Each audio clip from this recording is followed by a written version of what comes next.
open up my live chat viewer over here. Let's open up the live chat viewer over here. We should be going live. It looks like we're going live, everybody. All right, so we're about ready to do it live, everybody. We are here for CoCoTALK episode 62. Now, this is, I don't know if I'm going to Roku. I'm not sure if I'm going to Roku, even though... You are. Am I? Okay. You are. You're on. Okay, excellent. Here we go. All right, guys. CoCoTALK episode 62 is going live in 3, 2,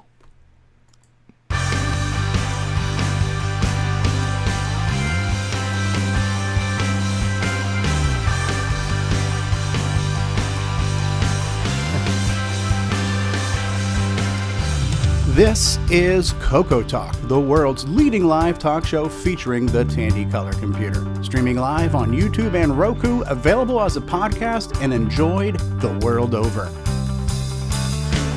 And now, here's your host.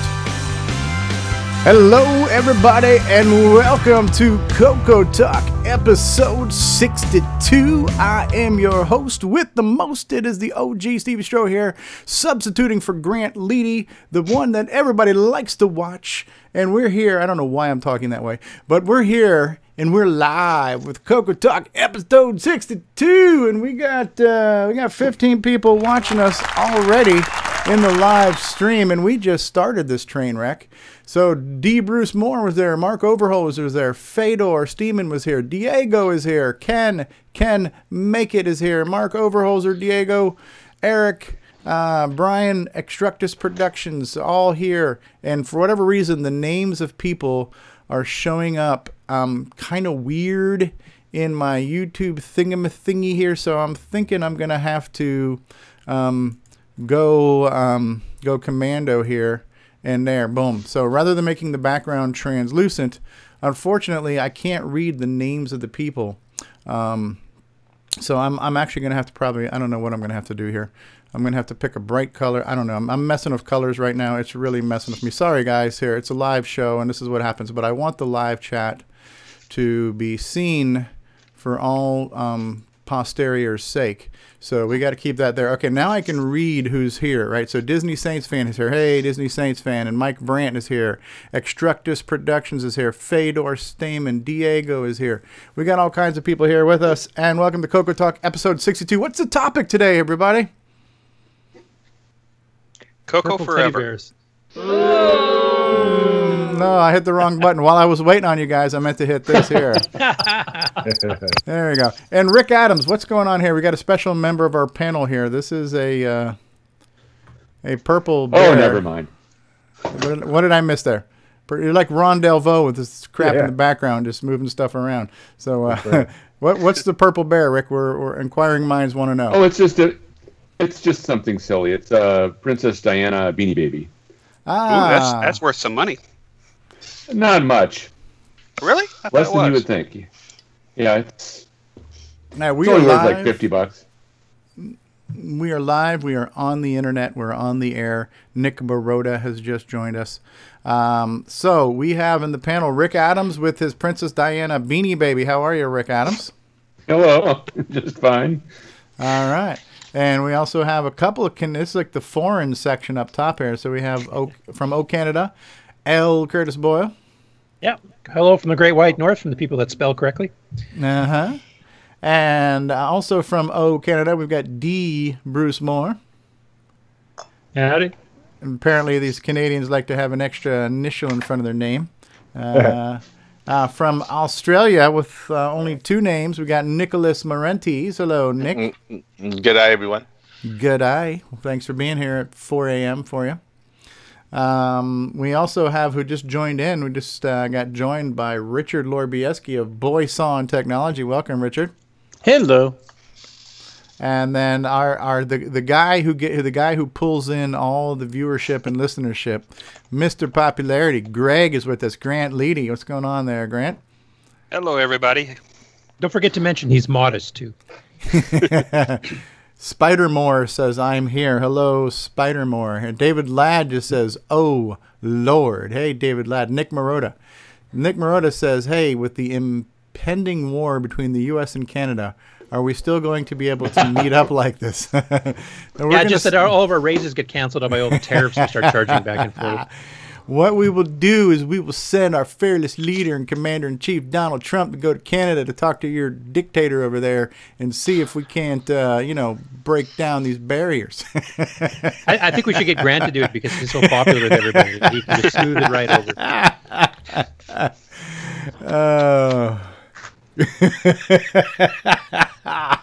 We'll be tearing down those walls. Tearing down the walls. Mr. Gorbachev, break down that wall. We also have with us on the program, Rendezvous, the Timberman himself. Oh, with the Star Trek mug. Hey, Nanu, Hershey's. Can we get any more product placement in this program before it even starts? Yours. There you go. CoCoTALK mug. There you go. Beauty. We've got our resident Apple guy with a Coco 3 covering up the Apple as it should be. Mark D. Overholser is with us. Welcome, Mark. Howdy. Glad to be here. Last but certainly not least, seen at PenFest 99 and 2000, at CocoFest 2018, at Hamvention, at CorgsCon, the maker of the switcheroo. We've got Jason, the Coco Man Reighard, is with us. Hey, everybody. Almost just choked there. Sorry about that. Got nothing to do with you, Jason. It's bad timing on my drink. All right, so we're here, and the main topic, the thrust of this show, if you will, is going to be the world premiere of CoCo Forever. Right, so we're gonna have we're gonna keep the show kind of on point and on target based on that, but we will talk about one quick news item that Curtis did bring up. And of course, because we are much like the Fox News network, we're extremely fair, we're extremely balanced when it comes to systems running a 6809 or somewhat similar processor. But our friends across the pond at the Dragon Meetup now have posted some pictures here, and we've got some pictures of just about every incarnation of a Dragon computer, from a prototype to the 32s to 64s. The one in the clear case was the a prototype for the Dragon 128, or the dual processor Dragon, or something like that. Yeah, I think there's a comment actually that explains what they all are. So okay, so let's look at the comments here. Wow, it's our British cousins. Our British cousins, that's right. And I need. So if we're like Fox, is this like Coco and Friends or something? Yeah, Coco and Friends. Yeah. So here's one of a close-up picture of the. Let me see if I can make this big. That's what she said. Here is the keyboard and the system board and power distribution unit back there.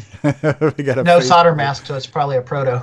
Yeah. And here's a Dragon 32. Here's a Dragon 64. We've got a Dragon in a bag. Right. Probably a Tano Dragon. Oh, Tano Dragon. That's the U.S. one. The U.S. one. Blasphemous. Right. When we go to look through the comments here some more, then we have, here's another kind of zoomed in picture here. Look at this gray beast here. The Dragon Professional. The Dragon Professional, not to be confused with the Dragon Amateur model. Yeah, professional. Dual drives built in and gray color. Interesting, right? Gray color. Now this one here is the Dragon, the Beta 128. So that's got the motherboards. And did this one have two processors, like dual CPUs? I don't remember. I have seen some close-ups of this motherboard, but I don't remember. Yeah, I can't remember off the top of my head. It was one that got in the prototyping stage but never made it to market. So. Yeah, but this is definitely somewhat of a unicorn. This would be like having a deluxe Coco for us. You know what I mean? It's something that never quite made it to production. That's a beauty, eh? What else do we got going on here? Now, if you go into the comments, there's a reply because somebody was asking, what are all those? Because somebody listed them, and then somebody did list them all. Right. And so I just want to look. I think there was one more picture in here, too. This is this kind of a close-up going down the line here. Oh, maybe not. Did I already look at that one? That's the Tano in the bag. Yeah. Okay, I thought I'd gotten further down the line. Maybe not. Or maybe I hit the wrong picture here. If you click that one reply from James Waller there, it'll have the list. James Waller, out of curiosity, what was here? Okay. Where's the reply? Could you detail... Where's the answer here? Oh, because the reply was there before. Okay, maybe it's in a different spot. Hello. Here they are in order. What are the ones at the very end of the table? That's what I was hoping that like reply down was still here, there. that looks like a little laptop prototype or something else down there too. Yeah. Even before that, are they dragons as well? Yeah, those might be Tanos or one. I don't Okay, know. so I'm looking at the description. I still have it on my screen here. The first one, the prototype's called the Pippin. I guess it must have been the code name. Okay. Then the Dragon 32, the Dragon 64, the Tano, the Professional, the Beta, which is one in the glass case, the 200, the 200E, and then the Liberator. The Liberator. We are freedom fighters. We will set, set your software free. Liberate that software.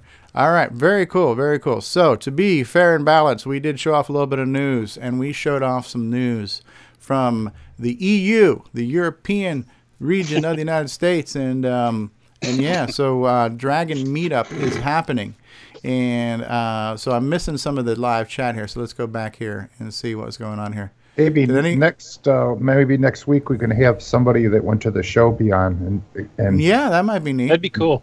That'd be cool. So come on. Now, what time is it in England right now? I guess we'd have to figure what. Is it 3 in the morning or something? 6 or 7 hours ahead. It's only 8 hours ahead from where I'm at, so 8 hours. It'd be 7 I think UK is usually about 5 hours ahead of me, or something like that. So it's usually, yeah. So they're not terribly far ahead of us. Fedor is asking, did anybody see the Bear CoCo 3 motherboard on sale on eBay? I did not. I don't know. I'm deleting eBay emails right now just because I don't have the money. Richard Lorbieski, who happens to be with us here on the program but still manages to multitask and troll in the live chat, says, this show is more like Wayne's World, but worse. tell him he's just envious. Okay. So I'm just kind of catching up on the live chat here. That Dragon Beta 128 would have been awesome had it been produced on a large scale, says Fedor Stamen. Richard Lorbieski says, Dragon users have higher standards, so I doubt they will appear on this show. Okay, well, there we have it. So we have cleared all of that up. So we're going to get into the main portion of the program, but just very briefly before we do, does anybody have anything they want to update us on and not have it be even a 2-minute update? Anybody got a quick update on what they're doing? Are you waving? I have a very quick update. All right, go ahead, Jason the Coco Man. Just wanted to update everybody. I've announced this elsewhere, but all the introductory switcheroo orders have been filled and shipped, and accepting new orders. That's it. Excellent. Now, Mark, you were waving your hand. Now, are you just waving to a cat, or did you have an update? No, I have something. So the Arata Online, Thomas Cherry Holmes, he has a pretty much working terminal emulator, Plato terminal emulator for the Commodore 64. Excellent. And besides that, our own Brett Gordon has been pulling the code and running it through GCC with the 6809 patches and generating a CoCo version. So his doesn't have working keyboard stuff yet, but it's got the basic, basically plotting and stuff. So we are on the way to a Plato terminal for the CoCo.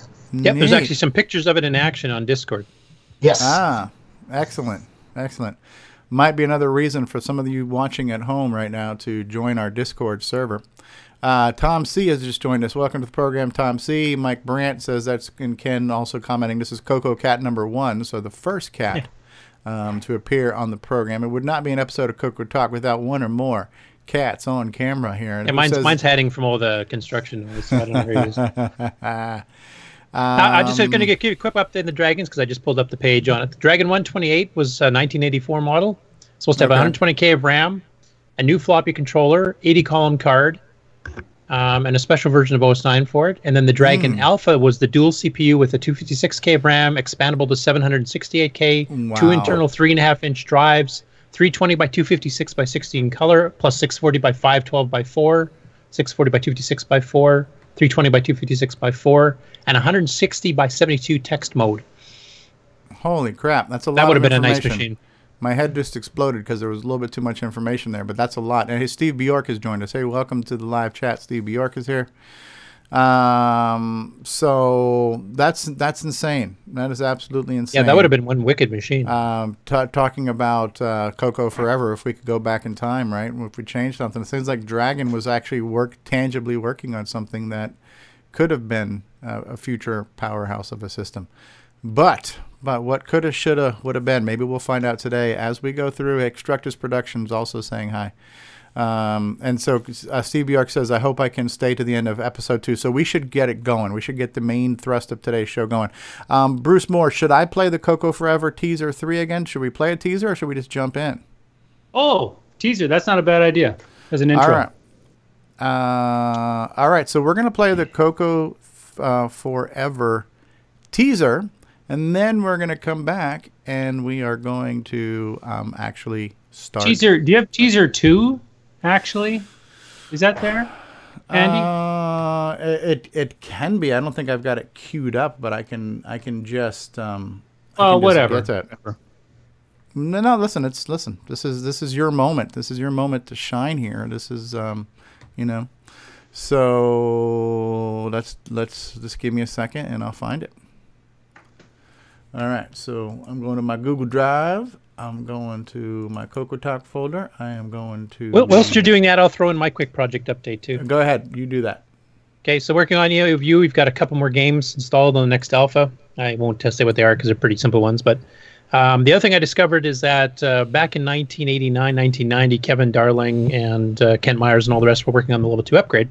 And they did an upgrade for the Graphics 2 module that Basic 9 uses if you're calling graphic functions. They added a bunch of new things. Some of it was Level 2 upgrade dependent. Some of it was stuff that was backwards compatible. And I just found out this week, after I started disassembling things, that the Nitrous 9 distributions right now are using the stock Tandy one. They have none of this new functionality that actually was released, almost 30 years ago. So I'm slowly disassembling that, and I will be adding that on the Alpha 4. This will give you stuff to handle multi-view windowing and stuff like that right from Basic 9 using Run GFX2 menu. It'll add stuff like tone commands, autofollow mouse commands. So you don't have to program the mouse stuff individually on your own. It'll be much easier. Nice. So that'll be coming out, and I'll be adding a couple of the new functions we added into Nitrous 9 too. So it'll be a nice little upgrade for Basic 9 programmers. Very cool. So, Nick Marotta, when I mentioned the CoCo Forever teaser, Nick Marotta says, teaser? I don't even know her. Yes. All right. So here we go, boys and girls. We're going to watch teaser 2 right now, and then we'll get into it. Imagine a different world. A world where Tandy Corporation has the upper hand. Where the CoCo surpassed all competitors.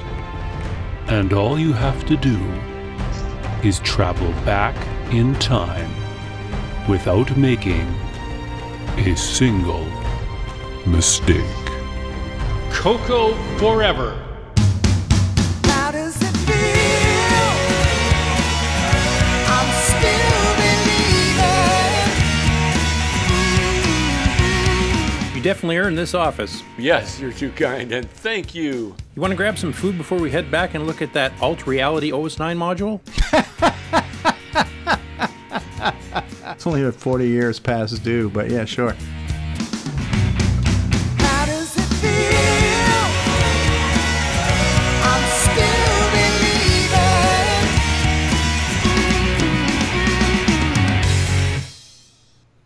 believing. Ooh. CoCoForever.gracenote.ca. That is the website. And what I'll show you guys before we start, too, is that maybe we should just pull up the website real quick, too, Bruce, where people can see that, right? So if we go to CoCoForever.gracenote.ca, that's your site. And this is where you can now purchase these episodes via PayPal. And there are now a total of 4 episodes available for your downloading pleasure.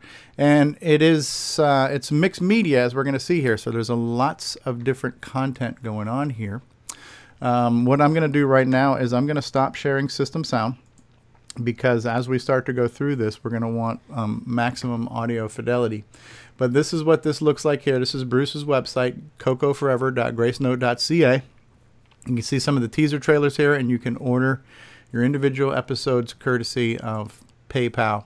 And then they actually download as individual zip files, as you'll see here, right? So, for example, on the episode 0 zip file, if you open it up, you're going to see in here there's a read me first. There's an MP3 sound, which is the episode to listen to. There's an image you can look at, and then there's an Adobe Acrobat thing. So there's different things to do. There's things to look at. There's things to listen to. There are disk images that you can pull up and run on your CoCo, which we'll see too. So it's definitely mixed media, and I just closed the entire folder because I'm an idiot, but that's okay. So we're gonna. If you could go back in time and not do that. Yes, if I could. Where's Cher when we need her? All right. So the first thing I'm going to do, Bruce, is I'm going to pull up the file 0 that says "Read me first." And so you want to annotate this for us? Richard had a question. Oh, Richard has a question. Can you purchase as a bundle? Yeah, can we purchase as a bundle? It's You can add them all to your cart. You add them all to your cart, but are you asking, is there like a volume discount? No, it's not. I don't care about the discount. I just, if there's just one click and you get all the episodes. They're not all done, so I guess the answer right now is no. But the ones that are there, the 4 that are there right now, you have to click on the web page. If you just click each one, it adds them all to the cart, and then you can hit checkout one time.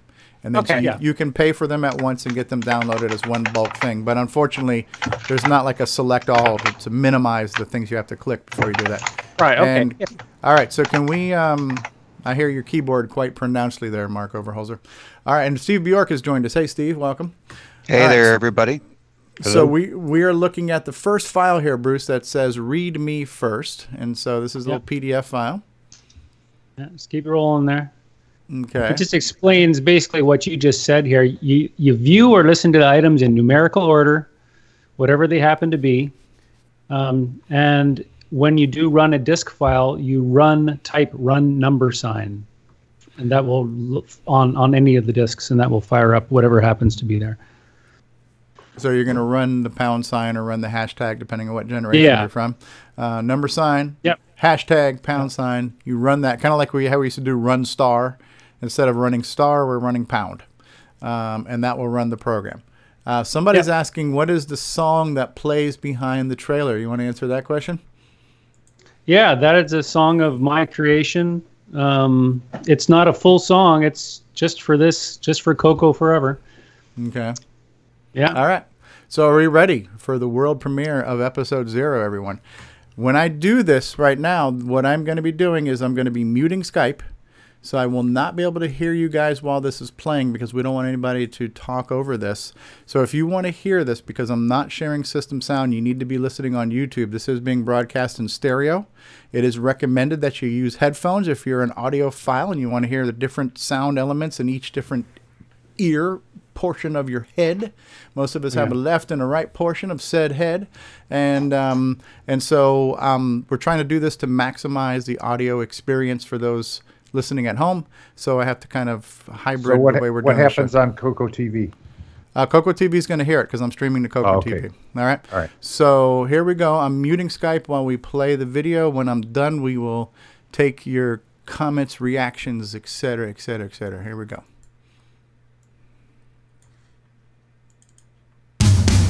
How does it feel? I'm still believing. CoCo Forever, Episode 0, Fort Worth. How does it feel? I'm still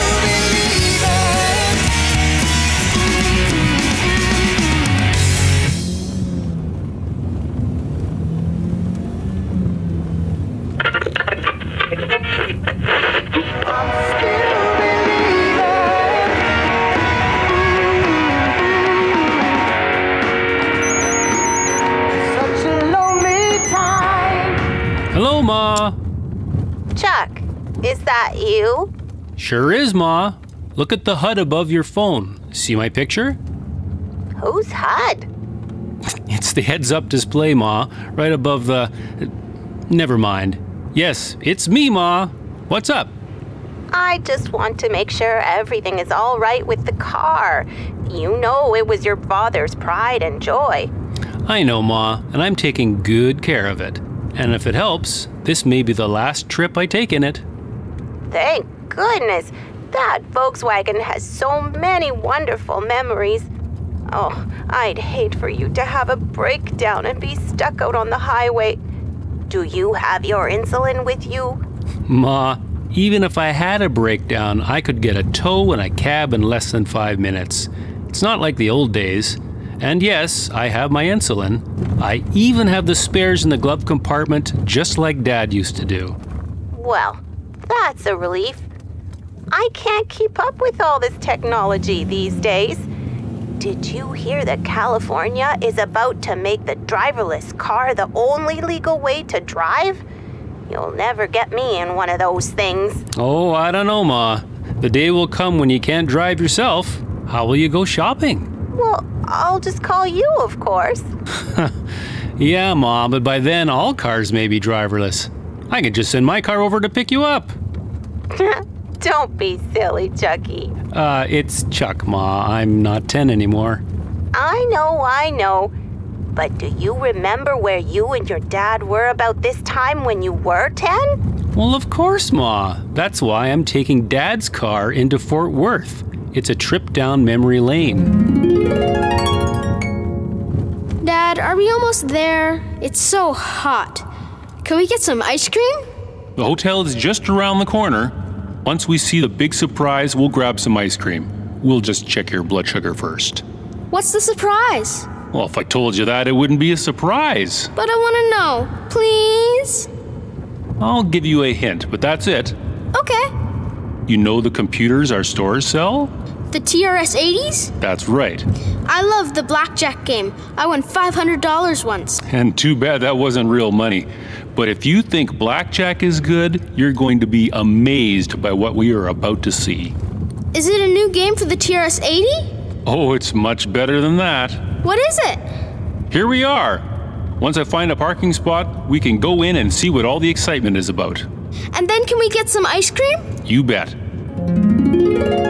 Wouldn't go anywhere without air conditioning now. I don't know how we survived the heat back then. When was that trip you and Dad took? 79? It was July 31st, 1980, Ma. Are you sure it wasn't 79? My aunt died around that time, and I'm sure it was the same. Ma, it was the launch of the Tandy color computer. July 31st, 1980. You can look it up. Oh, I'm sure you're right. Well, I hope you have a good time in Texas. Are you meeting any of your computer friends there? Yeah, this is the last CoCo Fest, Ma. Don't they say that every year? This time it really is the last one. Well, that's too bad.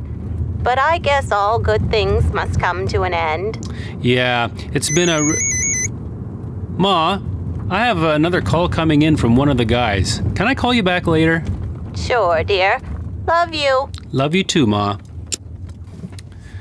Well, if it isn't the lamest gamer on the internets. How's it going, Stevie? Hey, 20 subscribers can't be wrong, but yeah, I'm doing okay. Maybe not as good as the single guy, Mr. Bachelor at, what are you, 90 now? Yeah, well, what can I say?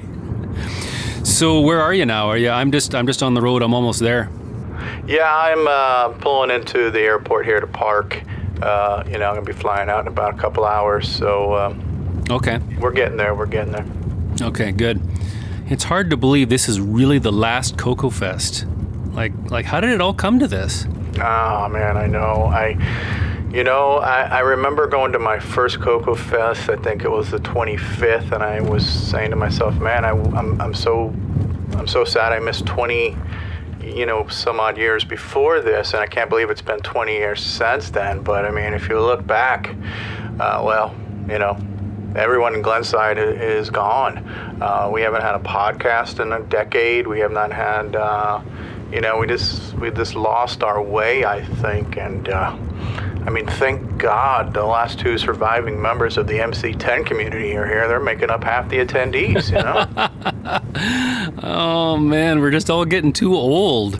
Oh, my God, you tell me about it. You know, so I do have my my little lens thing here. We're going to do our usual virtual reality live streaming of this event. I mean, God forbid if I got 2 subscribers to my channel at this point, hopefully they're both going to watch this last hoorah.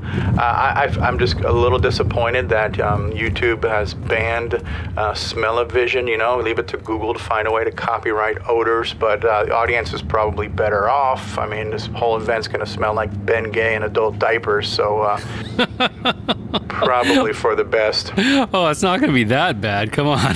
Hey, listen, I'm going to be there. Hey, you know, did you ever find out what happened with Tandy Assembly? Like, I thought that was going to pick up when Glenside, you know, kind of let off. Did you? I don't know. I think the legend was something to do with the trash talkers and a rivalry, and I don't know. You know, it was just some bitter feud that was unable to be resolved, and I don't know. You know, when things started getting really dramatic is when I kind of left. Yeah, yeah. I could never get out there myself to it, but it's a shame. But at least we're doing this last bit. Yeah, what is it going to be like? What is this? The 40th anniversary, some odd of what CoCo Fest would have been? Something like that. I'm not sure if I can count that high anymore. You got grandkids as old as this event at this point.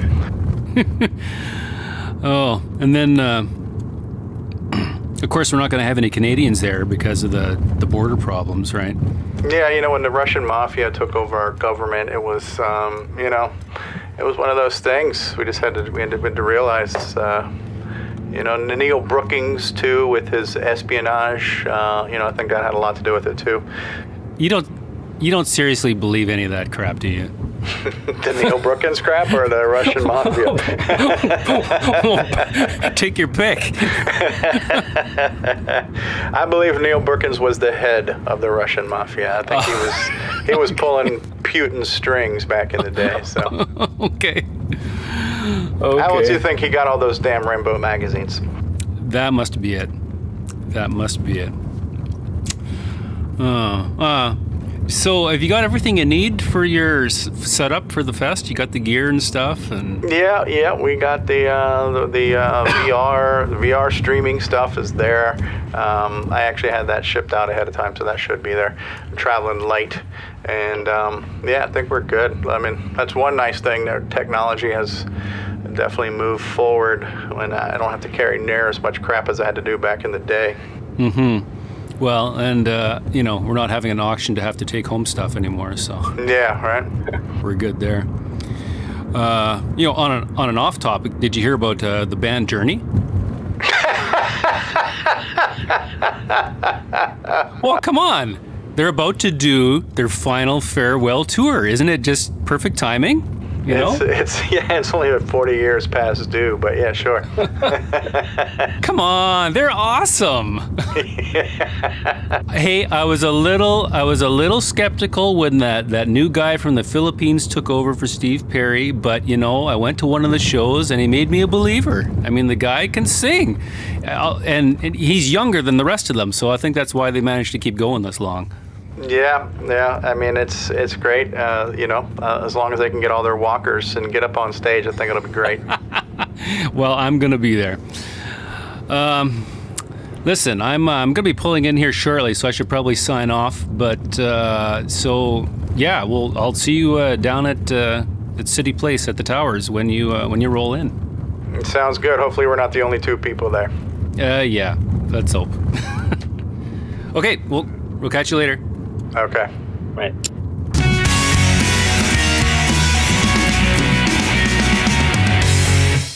Please proceed to the next media item for this episode.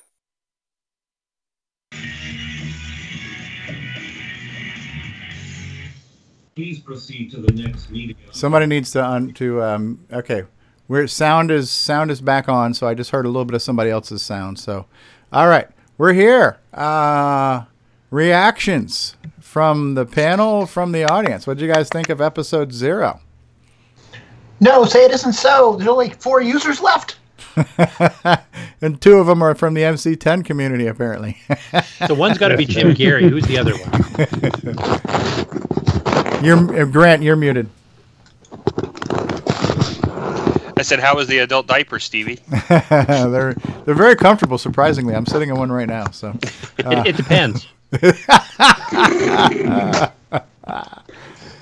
How many of you now heard this for the first time if you were not at CoCo Fest? That would be me. I didn't hear it at the fest. I didn't have time. Curtis was at CoCo Fest but didn't hear it. Did you listen to it at CoCo Fest, Ron? Yes, I did. Yeah. It was just like it. Nick Marentes was not at CoCo Fest. What'd you think, Nick?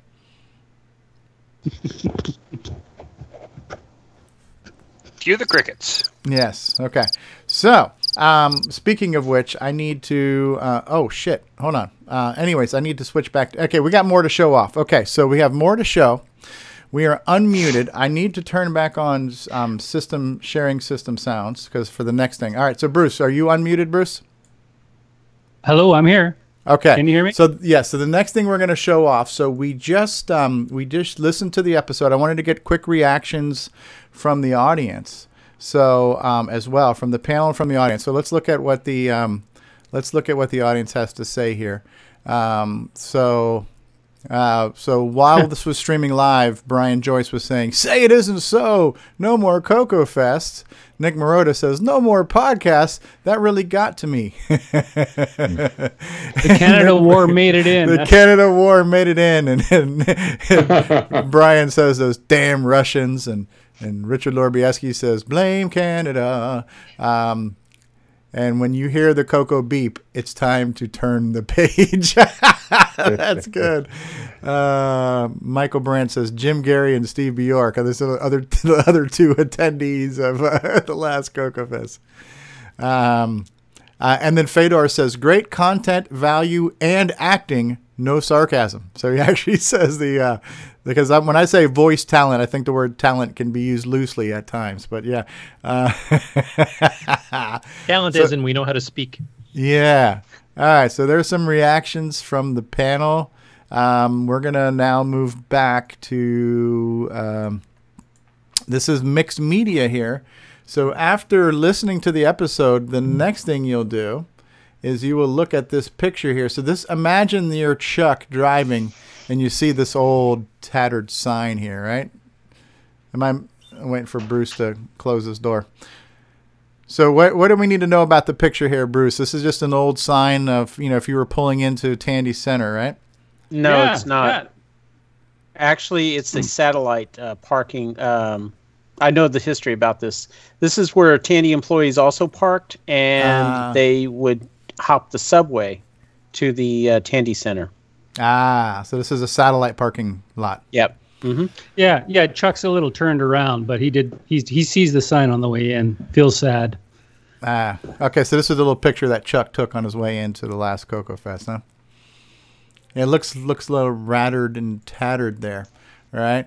So not only do you have that little picture to look at, now we've got a little PDF file for you to pull up too. So here is this what Tandy Towers looks like now? This Legacy, Texas, is this the location of where Tandy Towers used to be? Yeah, that's where we're heading. Yeah. Okay, so where Chuck is heading. And here's a little stuff for us. You wanted to annotate this for us, Bruce, or?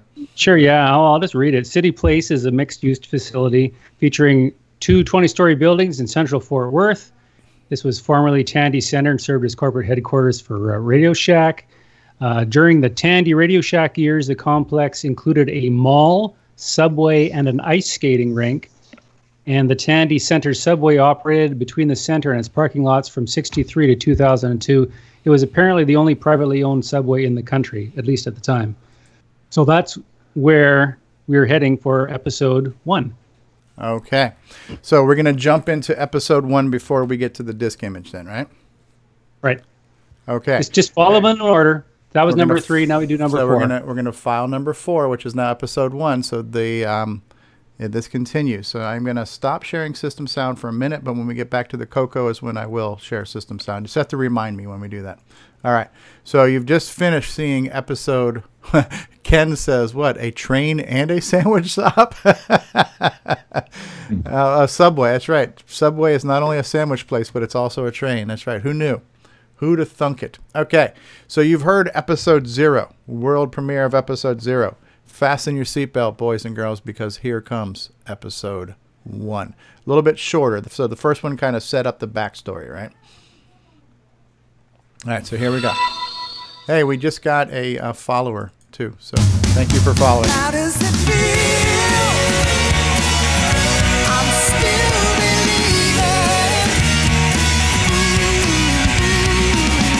CoCo Forever, Episode 1, City Place, formerly Tandy Towers.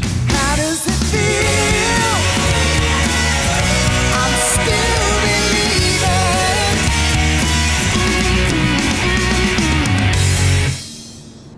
Can I help you? Yes, I'm here for the last CoCo Fest. I'm sorry, the last what? CoCo Fest. It's a retro computer convention. We registered for a room here at City Place. Oh, I see. Let me just look that up. Ah, yes, here it is. Oh dear, there must have been some sort of mistake. What's wrong? We obviously booked the wrong room for your convention. This is a boardroom with a large table and 12 chairs. Actually, that's right. Maybe convention is too ambitious a word for it. We've been in decline for years, and this is actually our last meeting. I see. Well, I'll grab the keys and take you up there. Okay, lead the way. Oh my gosh, are you okay? You hit that door jamb pretty hard. Yeah. Bit of a klutz. I've been all my life. Okay, I hope you don't mind me saying that. You don't look so well. No, I'm fine. Just got my bell rung. Let's head to the conference room.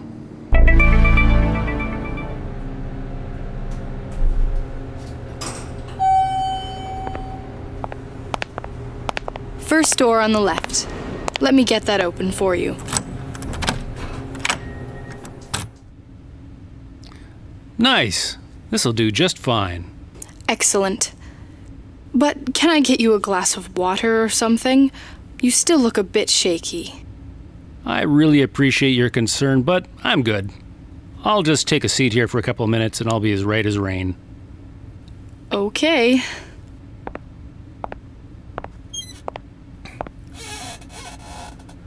Wow, was that intense. I wonder if I got a concussion.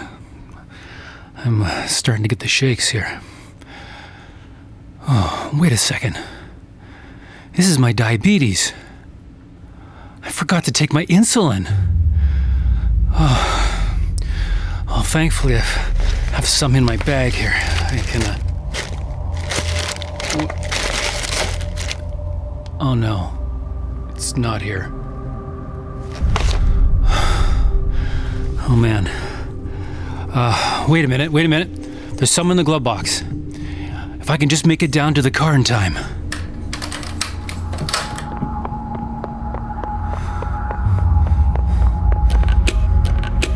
Come on.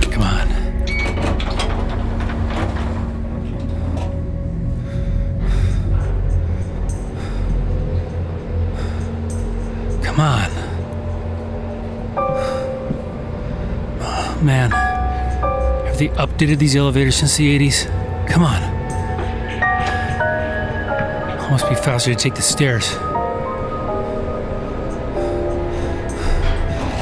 man. Oh, this doesn't look like the lobby. Hey, mister. Do you work here? Hello, son. I'm the caretaker. And what you're looking for is right through that door over there. Oh, okay. Thanks. Thanks a lot. You take care now.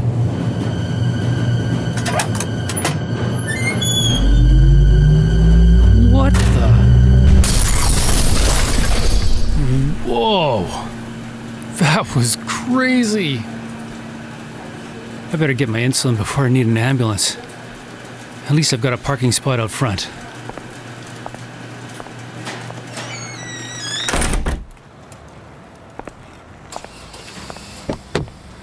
Okay, let's just flip open the glove box here and we'll get it. It's stuck. I can never keep the thing closed. What the?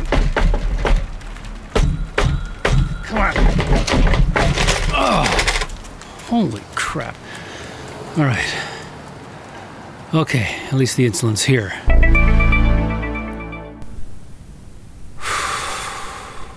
That's much better. I still don't know how the glove box could have been stuck. The mechanism has been stripped as long as I remember. I think I'll just sit here and listen to the radio for a bit while I catch my breath.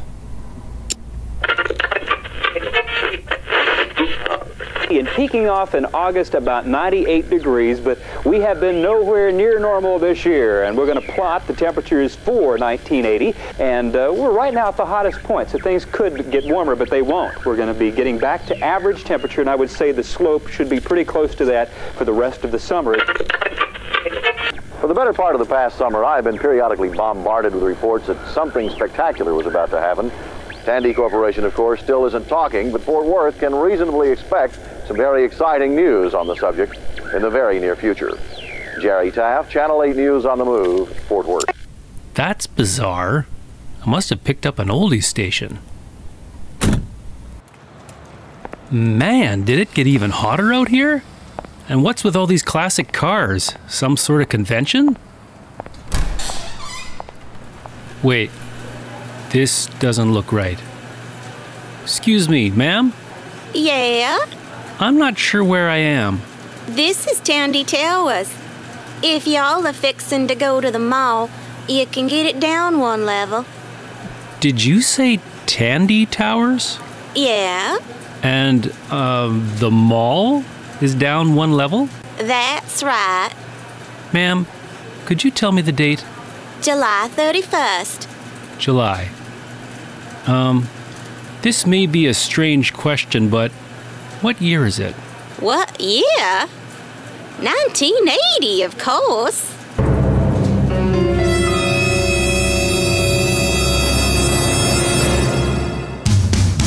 How does it feel? I'm still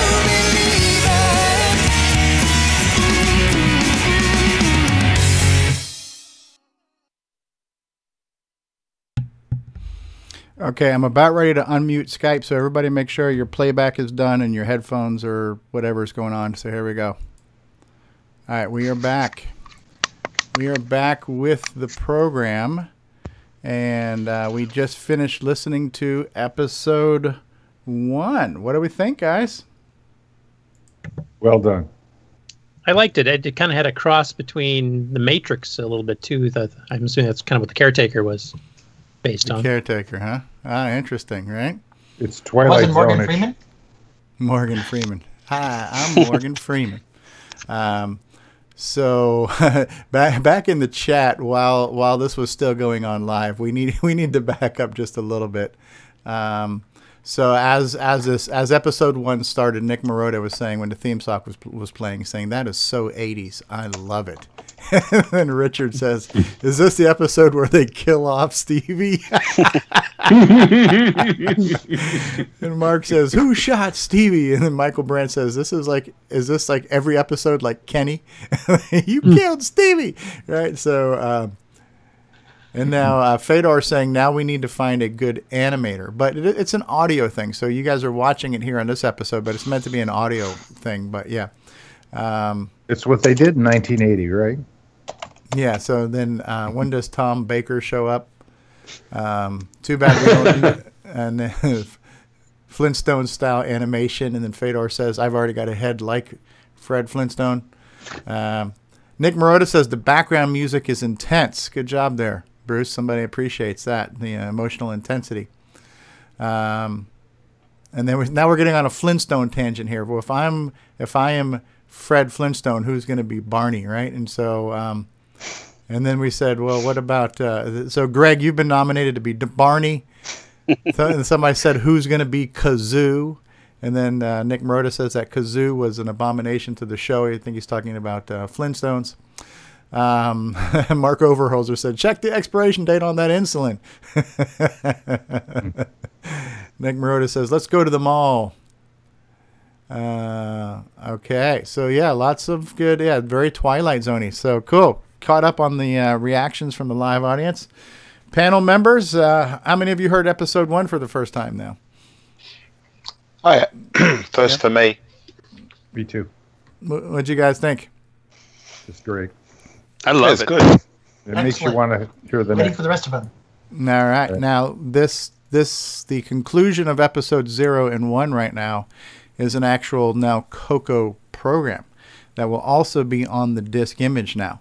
So when you download these zip files, you get the MP3 files to listen to, you get pictures to look at, you get PDFs to read, and you get disk images from time to time to run a interactive CoCo program.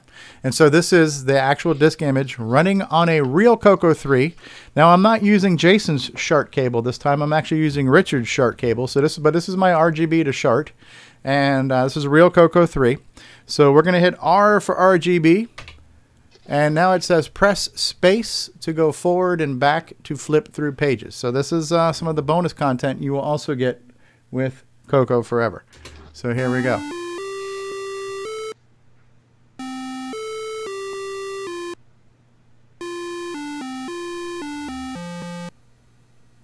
That song does get stuck in your head, huh?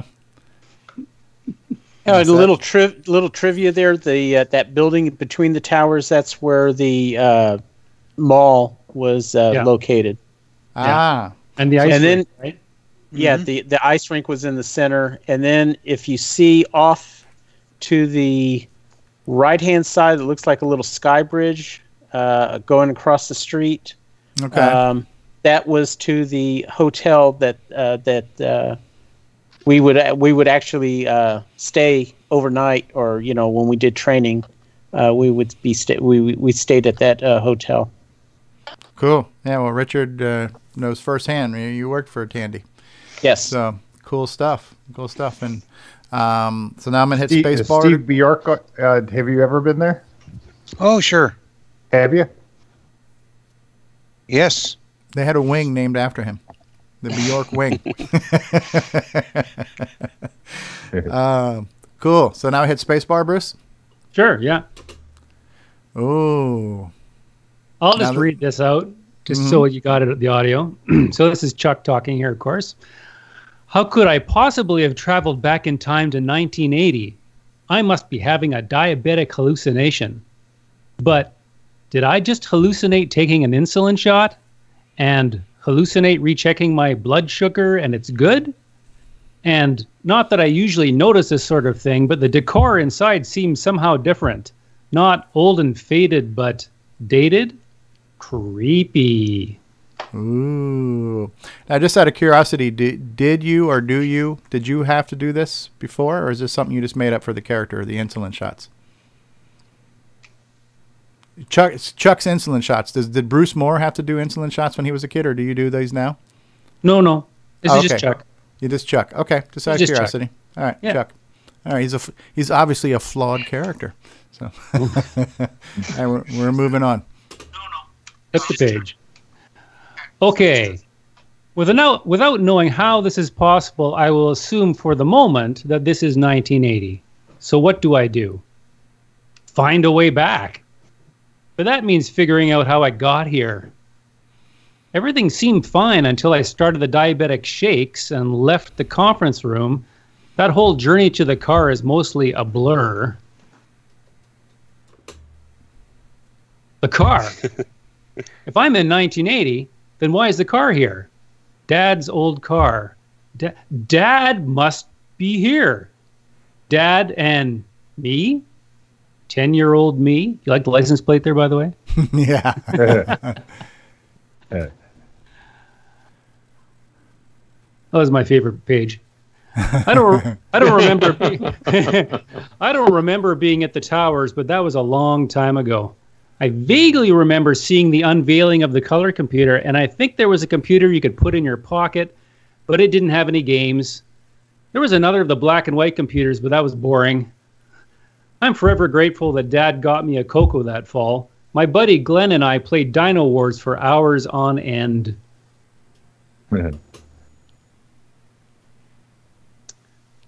And there they are. Those are the 3 items released on July 31st, 1980. The CoCo 1 and the Pocket Computer and the... Which model is that?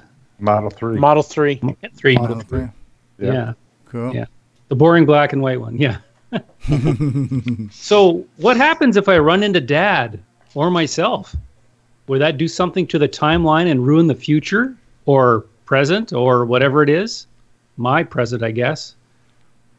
Mom always said I was a spitting image of Dad, especially as I got older.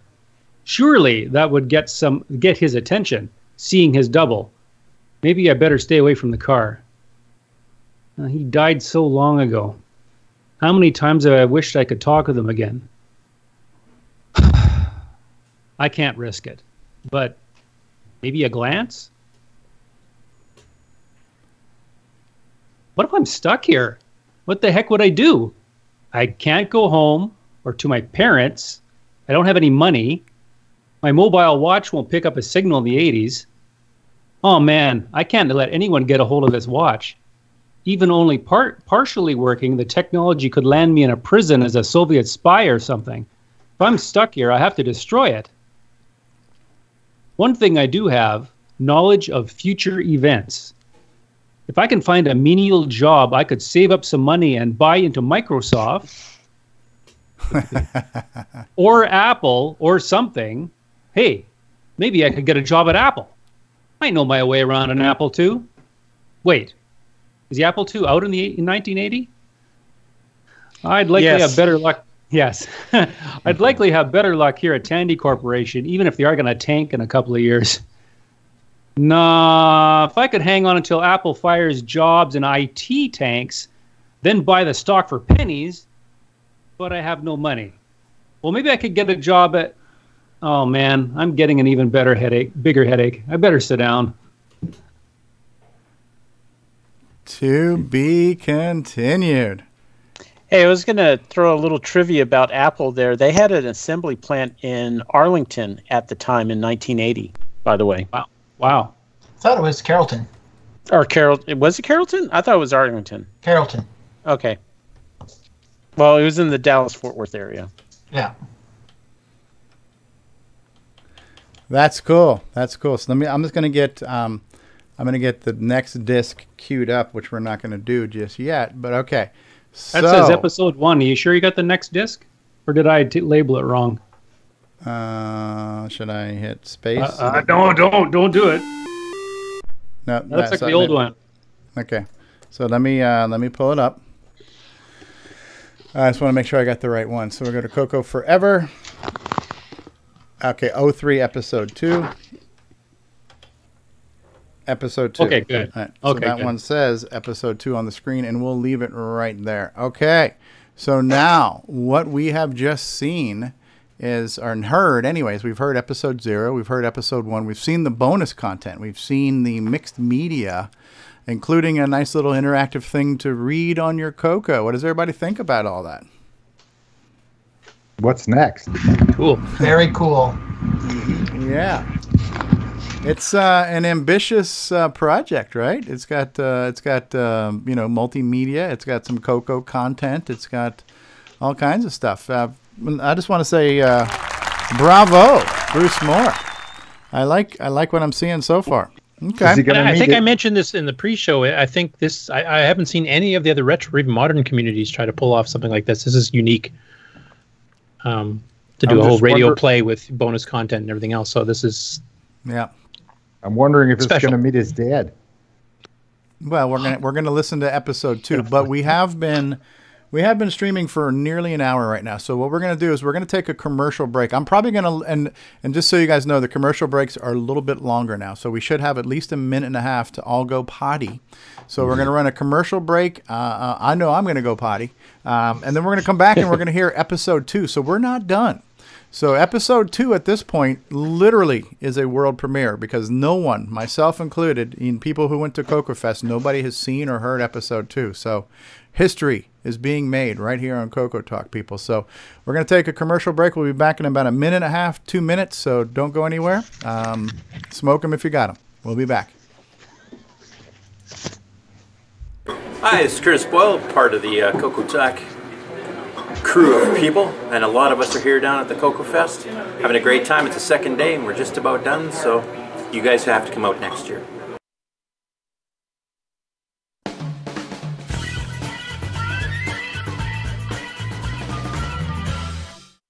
Hi, this is the award-winning Alan Huffman of Subbeat the Software, and you're watching Stevie Fall Off Cliffs. Hey, have you got your CoCo 3 yet? Hi, this is Rick Adams, author of Temple of Ram and Shanghai, and you've tuned into CoCoTALK, the nation's leading live talk show featuring the Tandy color computer.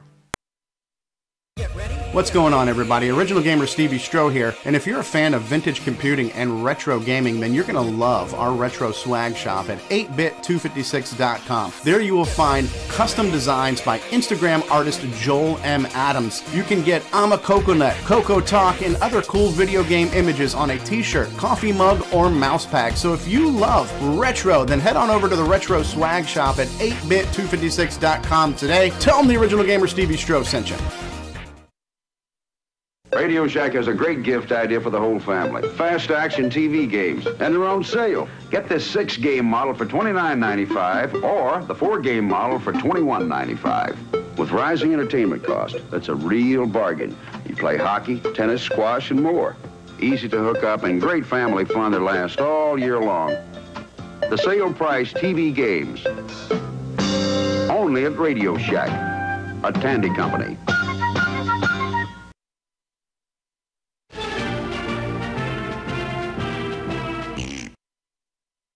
Hi, I'm Mike Rowan, and you're watching the Original Gamer, Stevie Stroh. And when you're done watching, come over and listen to the CoCo Crew podcast.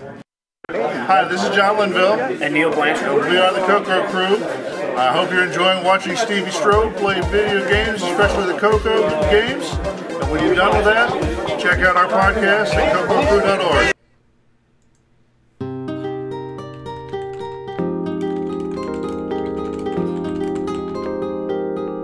Where can you catch all the latest news and information about the Tandy color computer and compatibles? Oh yeah, I'm talking about the CoCo Crew podcast. Dig it each month. Join John, Neil, and Mike as they lay down the latest news and information about the Radio Shack Tandy color computer and compatibles. Groove to interviews, tech segments, and discussions all about the Radio Shack Tandy color computer. Strut your fine self over to www.cococrew.org and start listening. How does it feel? The CoCo Crew podcast. Keeping it CoCo, dig?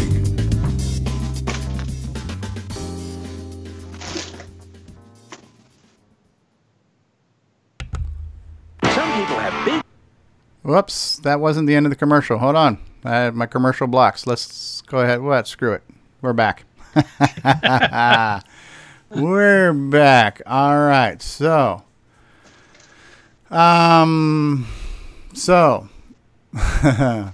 yeah, so Fedor said, yay, Dino Wars. He likes seeing that.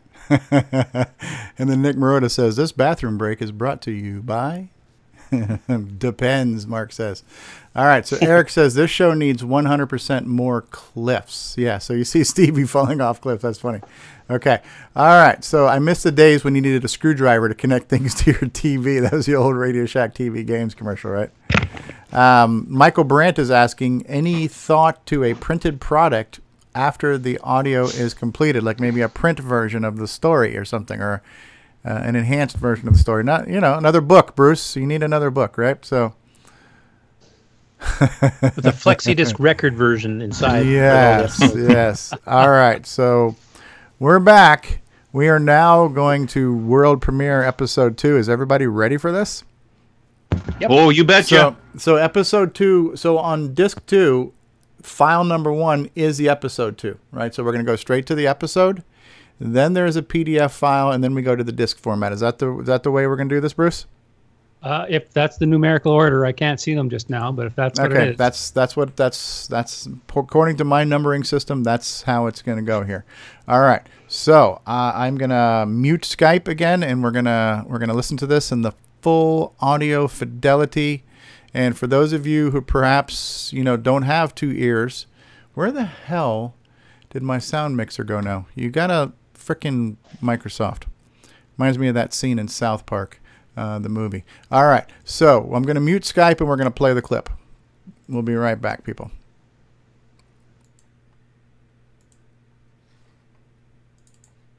How does it feel?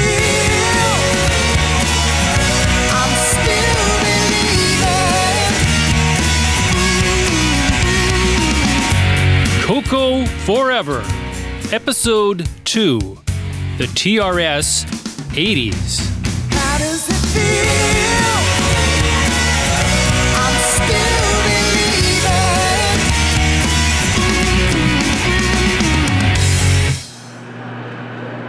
I think I'll just sit down here for a bit and get my bearings, clear my head.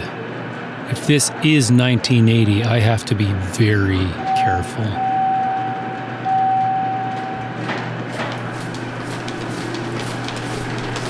These people are dressed pretty retro. What's with all the red ties? And, oh my gosh, is that... Dad! Look at the man over there! Dad! There's a man over on the bench that looks just like you! Chucky, quit yanking on my arm. You're being rude. Whatever it is, it can wait until we get to the car, okay? But Dad! That's enough, Chucky. Who are you, mister? That's my dad. But he's been gone for years. And he called that little boy Chucky. Maybe I can take a peek by that window. What happened to the glove box? I didn't do it. I know, Chucky. I just don't understand it. Nothing seems to be missing. Well, we gotta go or we're gonna miss the event.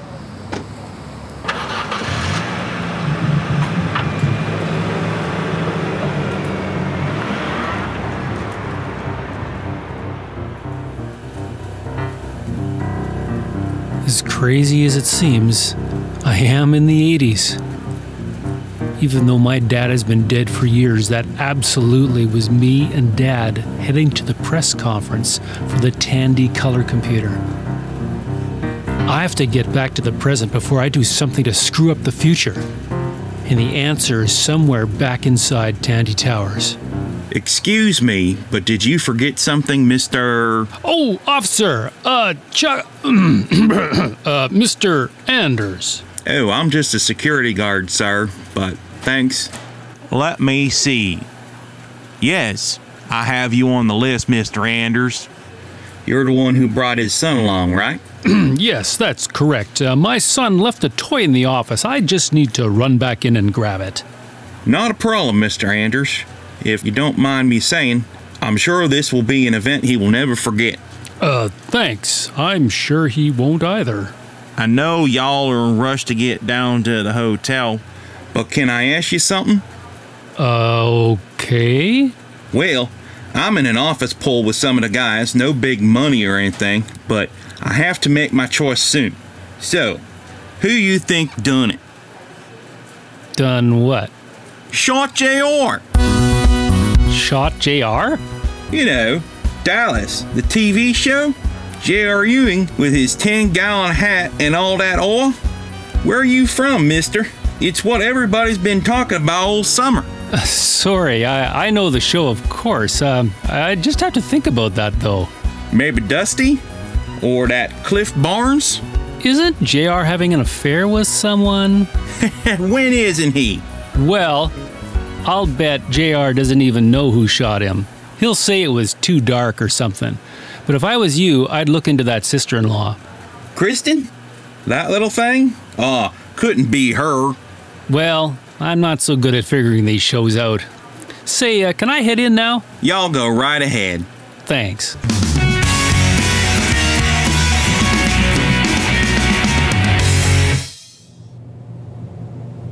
Excuse me, Mr. Sorry, I don't know your name. Caretaker is just fine, sir. What can I do for you? I need to, how do I explain this? You see, I was down here earlier and, And you need to get back? Yes, that's right. I need to get back. Go through that door over there, and you'll be right back where you started. Okay, thanks a lot. If I don't see you again, all the best. Oh, I expect we'll be seeing each other again before too long.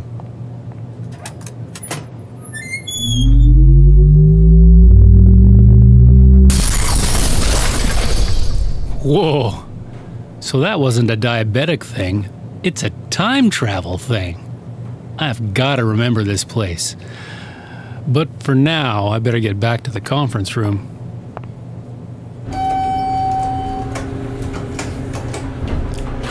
Going up.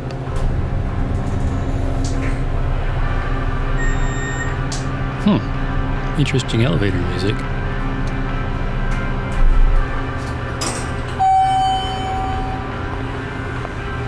Hey Chuck, how's it going? Stevie, you made it. Yeah, it wasn't that far of a walk from my office. Office? But weren't you just driving in? Well, what are you talking about?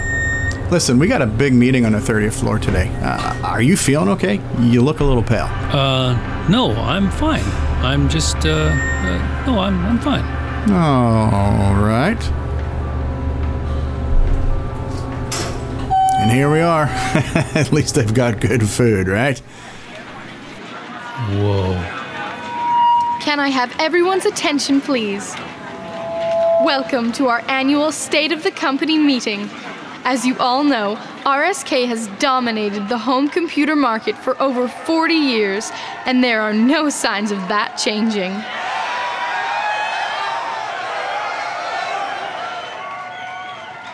And while the business market has been primarily Microsoft's domain, our long-term licensing agreement with Apple is gaining ground.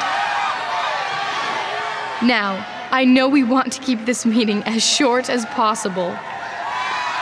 So, without further ado, let's have our longest-serving president make his annual speech.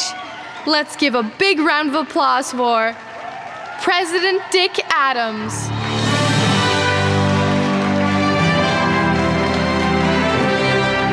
Thank you. Thank you. Thank you. Yes, you're too kind. And thank you. It's been an amazing ride. As president of Radio Shack and then as we expanded RSK Corporation, it's been an incredible journey. But we cannot forget the reason we are where we are today. We cannot forget the man whose incredible vision set this company on its meteoric rise against all conventional wisdom, against all odds. When everyone else was watching the bottom line, he doubled down on research and development. When everyone else was unwilling to take a risk, he took the biggest risk of them all. His tragic disappearance while on vacation in 1984 could have sunk this company had he not set us on such a strong path. I have done my best in these intervening years to guide RSK with a steady hand, and I think that I have succeeded. But we cannot forget the man who made all this possible. Our former president, Mr. Steve Bjork.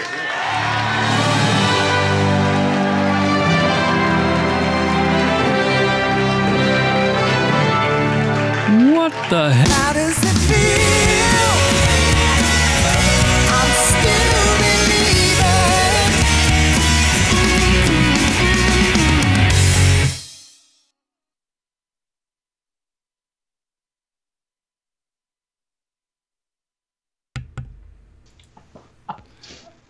Oh, man. Man, I didn't hear any of that before. Nobody can ever get my name right. Don't feel bad. He didn't get mine right either. Oh, not you, man. It's everybody. So, the president of Tandy Corporation, Dick Adams. Man, that is awesome. That's quite a step up, I'll tell you. Yeah. Stevie, you're too kind. Thank you. You're too kind. That was really good. You know what, Bruce? I completely forgot. It's been a while since we recorded. I completely forgot that there was a second part to you and I's conversation. Yeah. Cool. So yeah, I forgot. It's been a while. That's neat. That's really neat. It's an interesting story, huh? Really. Yeah.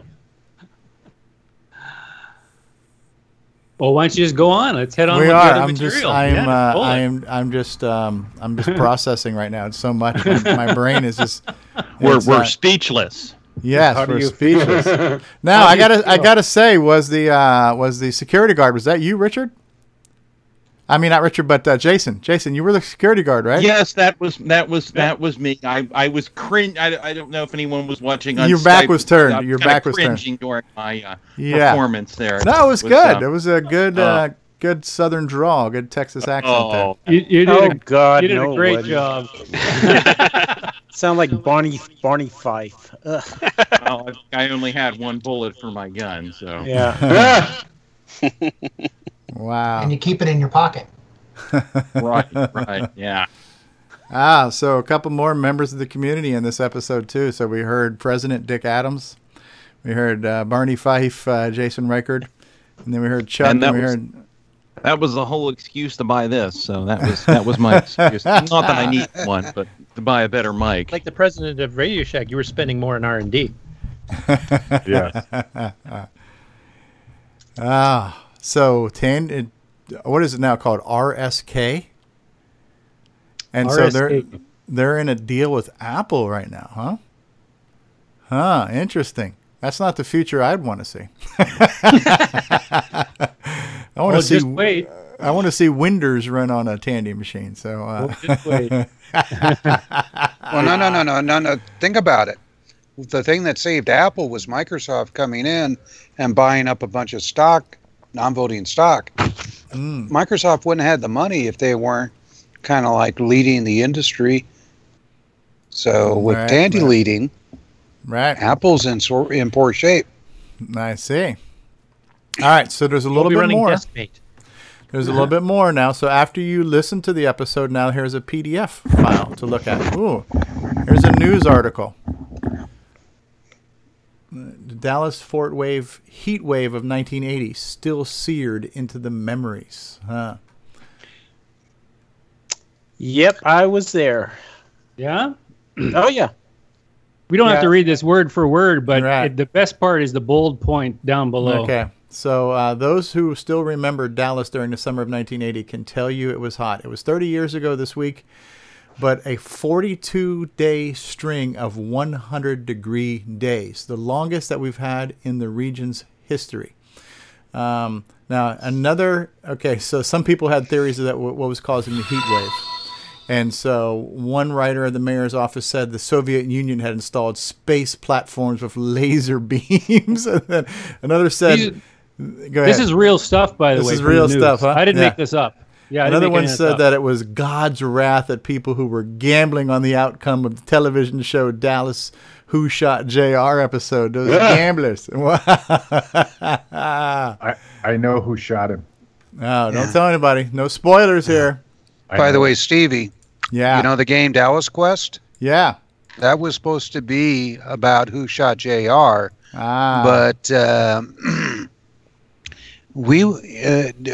Lomar, who produced the show, would have had, because it was about him, they would have had to share the royalties of the video game with the actor that portrayed him.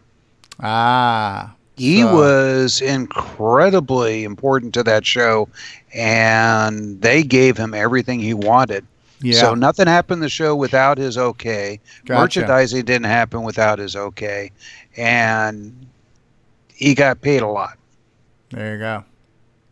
So that's why we didn't do Who Shot JR. Interesting. Yeah, so we're getting some other Tandy, Texas trivia here alongside of the CoCo Forever. Fact and fiction, all happening at the same time here. This is almost like an episode of Fox News. All right, so good stuff, good stuff. Tom C. said that Jason did a great Australian accent there in that episode. Is that what that was? He can teach Nick. Okay, so now the bonus content on the floppy disk, or disk image anyways, on CoCo Forever, Episode 2, use the up and down arrows.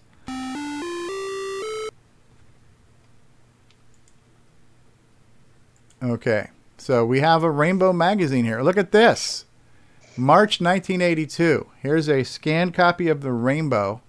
Talking about the Color Computer Deluxe Leap Ahead, and there's a little slash sign through the Apple thing there saying, no Apple, Color Computer Deluxe. So down arrow keys. Oh, it has sound, sprites, and more. Oh my goodness, say it isn't so. No wonder Steve it wasn't so.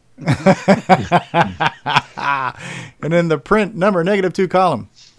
You want to read this, Bruce, or you want me to read it? Or You go ahead. You go ahead. All right, so it says, I'd like to think I wasn't the only one caught off guard by the latest version of the color computer, but it seems the new president is determined to challenge both Apple and the PC, dropping both the MC10 and the Tandy 1000 while price matching the C64. In our feature article on page 12, we get under the hood exploring the new hardware, including the 6309 CPU, which in spite of being a clone of the 6809 seems to have a little extra something no one will divulge. The future looks bright for the CoCo. Editor, Ronnie Balk. So a deluxe color computer with a 6309. Wow. And I like how this scrolls like this. This is pretty good. Is that the end of this disc content, or is there any more? Yeah, that's it. Yeah. That is neat. There's a lot to take in here. Tom's okay. Stu M just checking in. Hey, how are you, Stu? It's our friend from the Florida Retro Club. So now we've heard episode 0, episode 1, and episode 2. And if somebody wants to hear episode 3 now, they can get it on your website, right? CoCoForever.gracenote.ca. Which I actually I got mine. I've downloaded it. I haven't heard it yet, but I'm looking forward to hearing it after the show, because it really is. It's like now it's like, dude, this is like Netflix. I want to binge. I want more. I want more CoCo Forever. So how many episodes are the total show going to be? 10. It's 0 through 9 though. Is how they're numbered. Okay. Yeah. So it's 9 is the final episode. It's all written. In fact, all the dialogue is recorded, so it is complete in that sense. Although I've got a lot of post-production to do for episodes 4 through 9. But the story, it's all in place. It's all there. It's just I just have to grind through, the soundscapes and stuff. Yeah, and making it sound like you're in different places and all that sort of thing. So it's all there. And if you like these twists that we got so far, man, they just keep coming. Wow. Yeah. I'm almost more interested in seeing all the different names you came up with to reflect the real people they're based on. Yeah, it's like the ad for Sailor Man, big fat guy eating a sandwich, things like that. All exactly. The names they came up with, the parody names. So Steve, that's the thing with my last name. People get it so wrong that when they do a satire, they still, hey. Right. So when they're doing it as a satire, they're almost doing it as accurately as people who tried to do it right. You got it. So was this run by Steve Bjork and Steve Bjork's legal counsel as well? So absolutely. Okay. Yeah, right. The defense rests. I do want to add that as far as it really truly is multimedia, in that in a couple of the episodes there is actual video content for 2 episodes. Ooh. Real honest to goodness video with voiceovers carrying the story. So if you miss the video, you're missing the story. So All right. Those downloads will be just a little bit bigger. Okay. Okay. I like it though. What's going to be the how are you going to release it in the future? Is it going to be like once a month, once every other month, or weekly? Well, I'm sure I can't do it weekly. Absolutely not. I'm just going to release them as I get them done. You know. Right. You know. ASAP, as soon as possible. Yeah. Right. Yeah. Just like spring-ish. Spring-ish. Well, it is still spring. It is still spring. Yeah. And do you have any thoughts on a season 2 if this is successful enough to warrant the work? Someone just mentioned that. I think it was Grant just mentioned that earlier. It's like season 2. I don't know. Or are you gonna jump straight to the movie sequel? Yeah, maybe that's it. You gotta see how season 1 ends, because you gotta see whether that works as a sequel or not. I guess you always could make it, but yeah. I think I'm gonna fool all you guys. All right. That's when the MC-10 becomes the ruler, out right? Who shot JR? Yeah, season 2 will be the alternate version where the MC-10 became the top dog. Oh gosh, that'll sell. I'm going to pull up the website one more time just because I want people to be able to see this.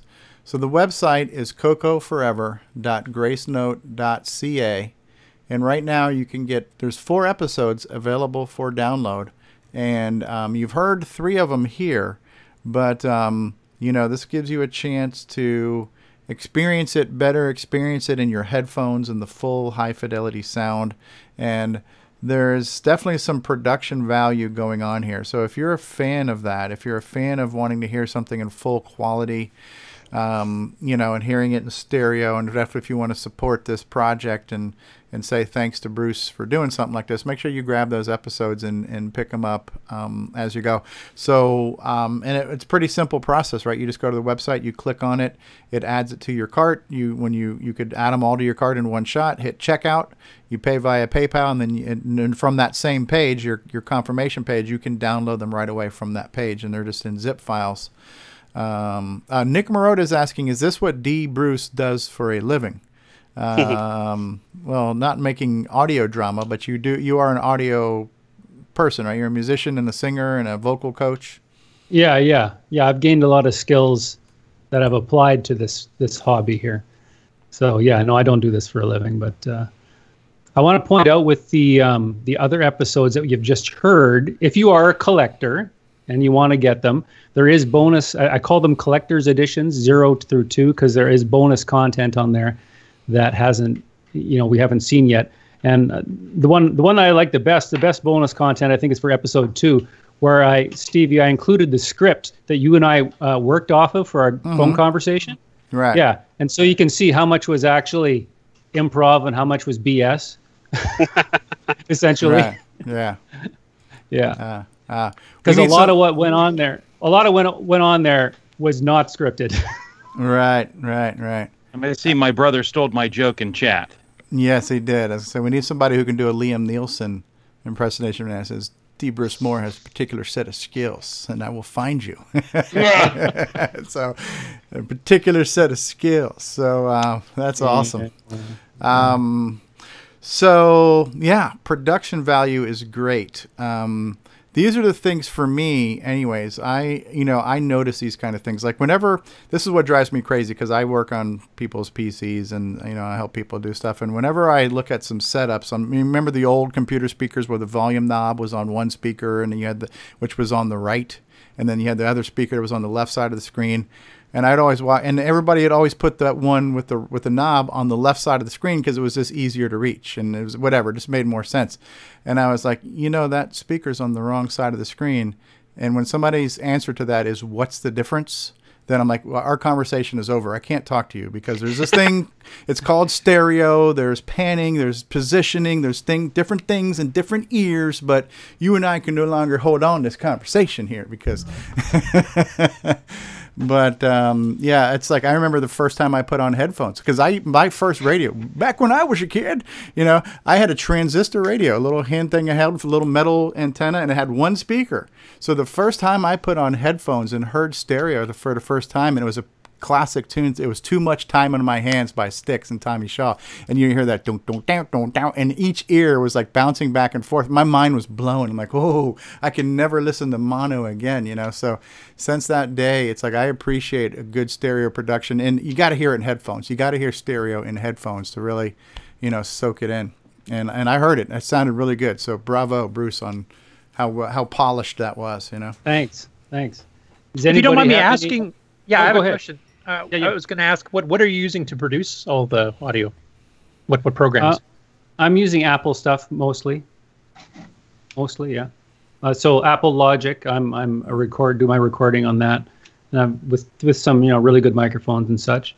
And I mean, that's the main thing, really. I do use a Windows program called Reaper, which I use for my mastering. I'm just used to it, so that's just to even all the levels out. And hey, Bruce, there's a Mac version of Reaper also. I have it on my Mac. Yeah, that's right. There is. Yeah, that's right. Yeah, maybe I should. Good. Yeah, maybe. And for the CoCo stuff, I mean, obviously you're programming the programs yourself. For drawing the graphic stuff, are you using like CoCo Max? Or are you doing it on a PC and then transferring it over? Or how's that work? Yeah, PC, and then just squishing it down to 8 bits.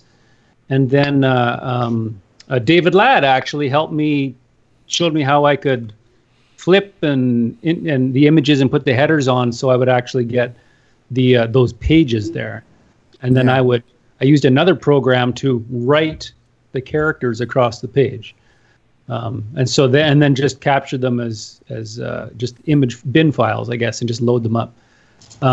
Later episodes like that wasn't particularly interactive. You just kind of flip pages on the ones you saw there. But there are later episodes which actually act like, do you remember those old Pick a Path adventure books?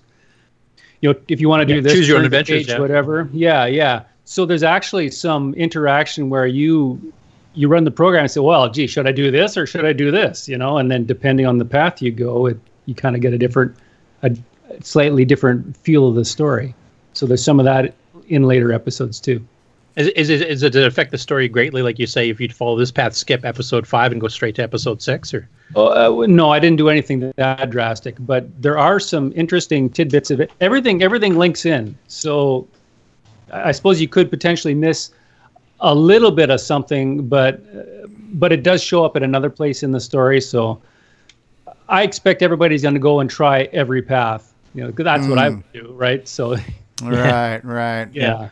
And it looks like so far your content that's running on the CoCo is all CoCo 1 and 2 compatible. Are you going to be doing any CoCo 3 specific stuff on later episodes? No. I want to leave it all CoCo compatible for everybody. So okay. Yeah. That's interesting. And we've had about 27, 28 viewers consistently the whole time. So I want to thank everybody who's been here for this. This is truly a treat for me to be able to experience this. I was fortunate enough to be able to hear episode 0 and 1 at CoCo Fest, you know, and much like a few of us here, I was on a recording session with Bruce, but what we recorded was just, you know, it's dead. It's just him and I recording. There was nothing else there. So from what we recorded to what he ended up putting together, it was still, for me, it was like hearing it for the first time in the production. And hearing Dick Adams as the president, that was really good. And hearing Sheriff Jason, the CoCo man, there was really good too. That's cool. So it's really cool how you're doing this and how you're including a lot of the community as voice, quote unquote, talent. But again, man, it sounds good. And I really wish you a lot of luck with this. And, you know, I hope people in droves start downloading this, because this will become, next to the Switcheroo, the hottest selling CoCo product of 2018. So, which, by the way, we should probably run a Switcheroo commercial. We've been going an hour and a half without a Switcheroo commercial. The world needs a Switcheroo commercial. So let's just do that right now.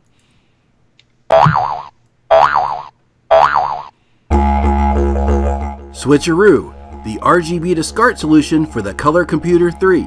Use your CoCo with a modern display. Go from RGB to composite with just the flip of a switch. The Switcheroo. Artifact colors do not work in Australia. #irony. CoCo3ScartCable.com. There you have it. And we need to thank Ken. Ken make it. Ken Reighard. Can he make it? Like Bob the Builder? Yes, he can. He can make commercials too. So that is pretty awesome. So we're going to do 2 more things, and then we're going to take a commercial break, and then we'll come back. But we're at an hour and a half. We'll probably have about a 2-hour show today. So let me do this before we get into recognizing our sponsors. And by the way, anybody else who wants to chime in with feedback, comments, criticism, praise, constructive criticism for Bruce Moore and his productions, by all means, please do. Predictions too. I'd also like to hear if somebody can figure out what the heck happened. Ooh, good. What Anybody? happened, or how did it happen, or any, like what went on there? Anybody know?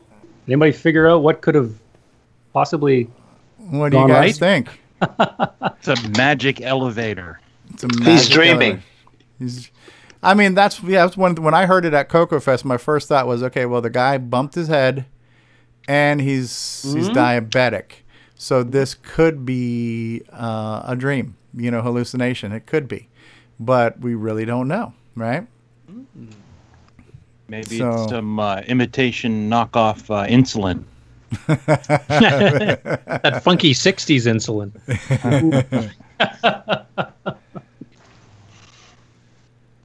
What? Everybody else predictions? I hadn't really thought about trying to predict Fat Party because I didn't know what was happening. This is the first I've heard of any of it, so I haven't had time to formulate any predictions yet. I'll think of something for next week, though. Yeah. I don't know. I'm just kind of distracted by Bruce's large beverage he has there. Jolt. I reckon David Ladd's got something to do with it. Yeah, he wrecked the timeline. David Ladd broke the space-time continuum. What did David break this week? The universe. I guess one thing I might suggest, and it's probably totally wrong, but just the fact that the caretaker is kind of like the train master in the Matrix, that this could be a simulation thing that he's in. I like that. I like that. And anybody who's heard teaser trailer 3 has heard David Ladd's voice. So just keep that in mind. Yeah. Oh, yeah, David Ladd. I like breaking things. Life has been a dream. I didn't know if that was part of the show or if that's just him talking in real life, because that's the thing. This is an Andy Warhol moment here. See, if you want to hear David Ladd on CoCo Forever, you gotta buy the episodes. That's it. First one's free, kids. So after that, you're hooked. And our friend Diego from South America says, Bruce, thanks for making the price South American friendly. Yes, there you go. Oh, is it? Good. Okay. Excellent. Yeah, excellent. Yeah. Very good. It's cheaper than a cup of coffee for this episode. So good stuff, good times. All right, let me switch over to something real quick. I want to share some numbers with you guys. So right now, and these numbers were captured around 9, 10 o'clock this morning, so they could be plus or minus 4. But our total downloads on the CoCoTALK podcast, this is both audio and video episodes, and this is lifetime, but we're at 8,400 downloads, so that's pretty good. I would have to say thank you for everyone who has listened to that. Now, last week we did 2 shows, all right, in the same day. So we did a CoCoTALK and we did a CoCoTALK After Dark. So the episode of CoCoTALK as of this morning had 121 views, and that's lower than usual because we average about 150, but we're now in this, giving audio and video and everything the same day mode. So then we had 49 audio downloads, 72 video downloads for a total consumption of 242 consumptions. I think the week before that we had about 310. So we're about on par. And then when you look at the numbers for CoCoTALK After Dark, the replay of that video, which actually started off as a YouTube live stream, but the video replay got 98, and then there was audio downloads, video downloads for a total of 233. But when you add up both shows from last week, we had 475 consumptions from last week's content. So that's not bad, right? Yeah, and I'm surprised that the video one has already taken off higher than the audio one this quick. Yeah.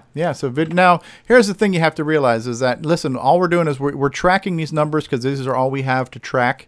But when it comes to YouTube and podcasts, a view, I mean, if somebody views for 2 seconds or 20 seconds, it's still considered a view. Does that mean they sat there for the 3 hours? It's hard to say. What I do know is I'm looking at my live stream right now, and we're an hour and 40 minutes in, and there's been 27 people watching us live the whole time. So those numbers don't lie. These numbers here, it's really, they literally are just numbers. So like a download on a podcast, they could have just downloaded it and never listened to it. It could be sitting in somebody's device. So we don't know if they're being listened to, but these are the only numbers we have, right? But still, I think these are respectable numbers, right? So 475. Now, because I want to say that when you look at, when we did the CoCo Talk After Dark live on Facebook, it got 522 views to date, which 1.4 thousand minutes, which averages about 2 minutes per view of those 500 views. So I don't necessarily know how well I trust the Facebook numbers at all, but I think the YouTube numbers are pretty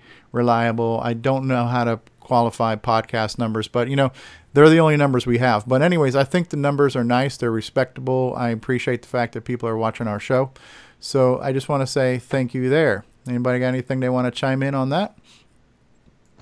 No, other than my view of the fact that the video version of the podcast, which you literally just started a couple of weeks ago, is already ahead of the audio one. That is a surprise to me. Yeah, and then there's CoCo TV. And there's CoCo TV. And we have no way to know what those views are. No. I don't even know that Roger has an easy way. Apparently Roku makes nothing easy for anybody. So so that is what it is. So but we'll take a quick moment here to recognize our sponsors, and then we'll take a commercial break, and then we'll come back. So we know our sponsors. We are talking about people who contribute to the community, and we want to recognize and thank them. So let's not forget about the CoCo VGA project at CoCoVGA.com. Even though he trolls, he's actually got products on his website now. So Richard Lorbieski and Boyson Tech at BoysonTech.com. Check them out. When you need quality products, you're going to go over to Retro Innovations at go4retro.com. If you want to make a self-booting SD card like a ROM pack, you can go to sdpack.com. If you haven't already gotten switcheroo cable, and shame on you if you haven't, you can go to cocoman.biz or coco3scartcable.com. We are on CoCo TV on Roku live and for replay. If you want to get some merchandise, some retro swag, you can go to 8bit256.com. If you need to find out more about the color computer, that's imacoconut.com. CoCoTALK as a podcast, you can reach us on the internet at cocotalk.live for email, for feedback, and ways to reach us on Facebook and Twitter and all that kind of stuff. So cocotalk.live is where you can go for everything dealing with this show. And let's not forget the CoCo Crew podcast at cococrew.org, the show that started it all. And last but not least, our good friend Brian Joyce, Nick's neighbor in Australia, at Extructus Productions at fd501.com. Not bad for getting through that real quick, right? All right, so we're going to take another minute and a half commercial break so everybody can go potty, and we'll be back, and we'll talk about maybe a couple more things, but I do want to keep this episode short and sweet today, just kind of basking in the glow of CoCo Forever.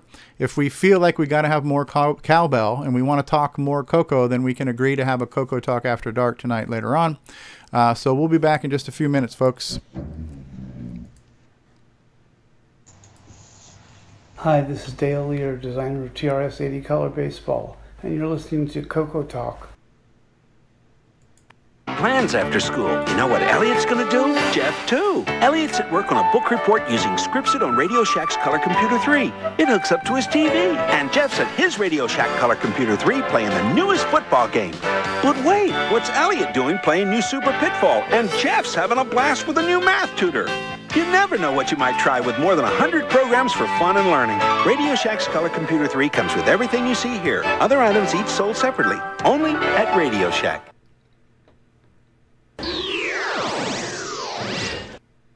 Hey, this is Bruce Moore, author of Force of Doom, and you're watching the original gamer, Stevie Stroh. Only the bravest souls enter. Only the most cunning return. Defeat innumerable monsters to ransom the king's scepter, stolen by the evil wizard. Your sword, shield, and wits are your only allies. Pray you find a magical inn as your only respite in the forest. of Doom. For the Tandy Color Computer 1, 2, and 3. November 2017, if you dare.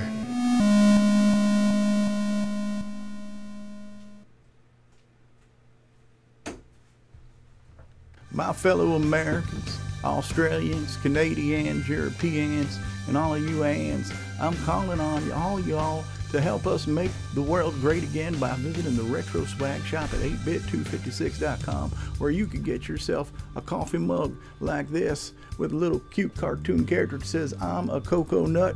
You could also get yourself a coffee mug like this with a Color Computer 3 that says, I'm a Coco Nut. You could get yourself a deluxe travel mug like this with the CoCoTALK logo on it. You might even be able to get yourself a DVD like this with over 2 hours of gameplay goodness. It is time for us to rise up and make the world great again by enjoying some quality retro merchandise and Coco nostalgia. So please visit 8bit256.com and let's make the world great for the color computer.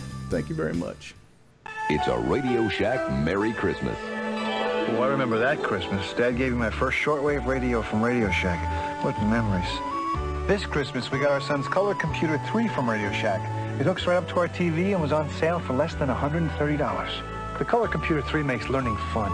Jimmy even lets me use it for word process when he isn't playing computer games. Lucky I still got my shortwave. Save $70 on the sale-priced Color Computer 3, only at Radio Shack. All right, we're back. We're live. Episode 62, the world premiere, the launch party of CoCo Forever by Bruce Moore. Brian Joyce says, great stuff, Bruce. You've put a lot of work in with CoCo Forever. Thank you. Yes, he has. Yes, and speaking of putting in a lot of work, Brian Joyce has too. So Brian creates a lot of bonus content for us. So, yeah, I want to give a quick shout out. So, you know, we got to say, like, we're the CoCo crew, very lucky to have Myro because he is just a one-man army when it comes to creating music and parodies and commercials and mock commercials and, you know, so the guy's Myro, a machine. He is multi-talented, and we're very lucky to have him creating that stuff for us all. Where there is only one Myro, but we have a lot of people creating lots of great content here too. So Bruce Moore has been creating stuff for us, and Brian Joyce has created stuff for us, and now Ken Reighard. I don't know if you guys saw some of those bumpers, like the little Super Friends things and the little Monty Python feet stamping and stuff like that. So we got lots of content, so I want to say thank you to everybody who is helping make this show a better show. It's definitely a show for the people by the people, right? And I also need to recognize Jim Gerrie, who's been with us silently for a while. Hey, Jim. Hi, can you hear me? Yeah, we can hear you fine. I know you kind of came in a while ago. I added you to the call, but yeah, hi, how are you? Good, thanks. Can't get the video working on my machine, but I'm hearing audio. It's the first time, or maybe the second time, I guess. Okay. Nick Marotta says he likes the Super Friends ones too, so good job, Ken. Ken's making some good stuff. Yeah, no, so this was great, oh yeah, Nick says I also like the after these messages we'll be right back. Yeah, so I lifted those off of somebody's YouTube channel somewhere. So, and they lifted them off of somebody's VHS tape somewhere else. So, and I told a friend, and they tell two friends, and so on. So what's going on, guys? How's everybody feeling right now? Anybody's head still spinning from this whole story and this what's going on here, and with Chuck and time travel and all kinds of stuff? I'm trying to figure out who Mamas and Papas is. Mamas and Papas? Yeah, John Phillips. Never heard of him. That's a singer from the The Mamas and Papas. Yeah, they used to sing songs back in the 60s, right? Okay. Monday, California Dreaming. That song. Yeah, on July 31st, he was arrested. The same day the CoCo launch, he was arrested, I think, or something, right? Yeah. That's his bonus content. Oh, you're looking at the bonus content for those of us who have purchased the deluxe collector's edition of CoCo Forever. Yeah, so Curtis is bringing up CoCo Cat number 2, number 3. My cat's down here. He's... Another interesting piece of trivia is the space shuttle didn't go up yet. Oh, the space shuttle had not launched yet in Not 1980? 1980, nope. 81 it went up. Here's my CoCo Cat. Here's Mr. Gizmo Man. Gizmo. So, he's been down here at my feet. Why, is everybody just anti-dogs? No, my dogs, I have a dog too. But I can't pick my dog up. It's 80-pound pit bull, so not exactly a lap dog. He'll pick you up instead. So yeah, right. Just bring Stevie in his teeth and drop him off in the chair. Okay, There's there we Jason's go. CoCo Cat. There we go. There's Rocky. Yep. So we've officially had 4 cats on the show. It's an episode. Excellent, and we're still holding strong. We have 29 live viewers right now, so thank you all for being here. So I know I wanted to do a light show as far as other stuff, but anything else you guys want to say before we start to wrap things up as far as Bruce and the community and everything else? Oh, hey, this is what we need to do. How about we talk about Tandy Assembly real quick? Did Tandy Assembly announce their room rates? I think they did, right? And maybe I'm going to check the website to see if they're on there. So I'm going to go to tandyassembly.com. So last week we kind of had a little thing saying, hey, we should, I want to figure out what we're going to talk about each week, and some weeks we don't know what we're going to talk about. We definitely knew what we were talking about this week with CoCo Forever. So sponsors, venue. So when you click on venue, Marriott Springfield, check back for special room rates. The room rates were announced on social media. What was it, about 129 or something like that? I think it was 119. 119. So not bad. And luckily, Grant got a slightly better rate because of his disability, having a sex change and everything. So, Jesus Christ. You got the LBGTQRSTV discount. I am so going to kick his ass. XYZ. Now I want a BLT. So tandyassembly.com. So after CoCo Fest, if you're going to go to a VCF, we got VCF Midwest is coming up in August or September? September, right, Grant? Yes, September. So VCF Midwest will be in September, and Tandy Assembly is going to be November 10th and 11th in Springfield, Ohio at the Marriott. Yeah, just make sure you don't start any kind of rivalry with the trash talkers. Okay? Yes. You're forewarned. That was definitely improv because in the parking lot. When you sit here and ask me whatever happened to Tandy Assembly, what am I supposed to do here on short notice? So there's the CoCo Man's CoCo Cat. So yeah, it's a cat-filled episode. Yeah. So our after dark. So Brian says after dark would be lunchtime for the Aussies.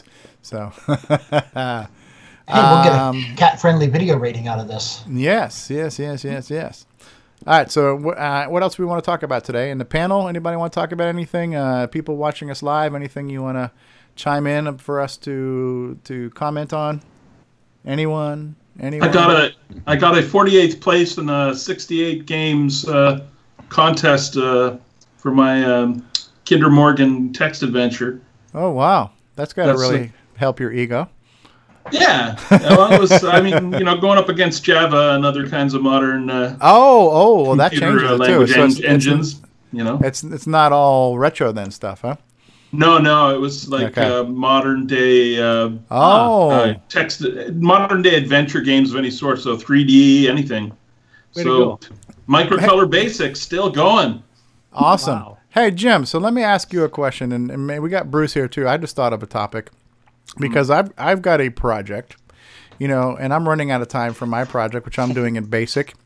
But I have a hard time finding motivation to stay on a project because I get attracted by shiny objects, and I've got TV, and I got Minecraft, I've got the internet, So, squirrel. So how do you guys stay on target when it comes to let's do this project and let me just keep doing it. And Jim Gerrie, you crank out a game an hour, it seems like. So how do you do it?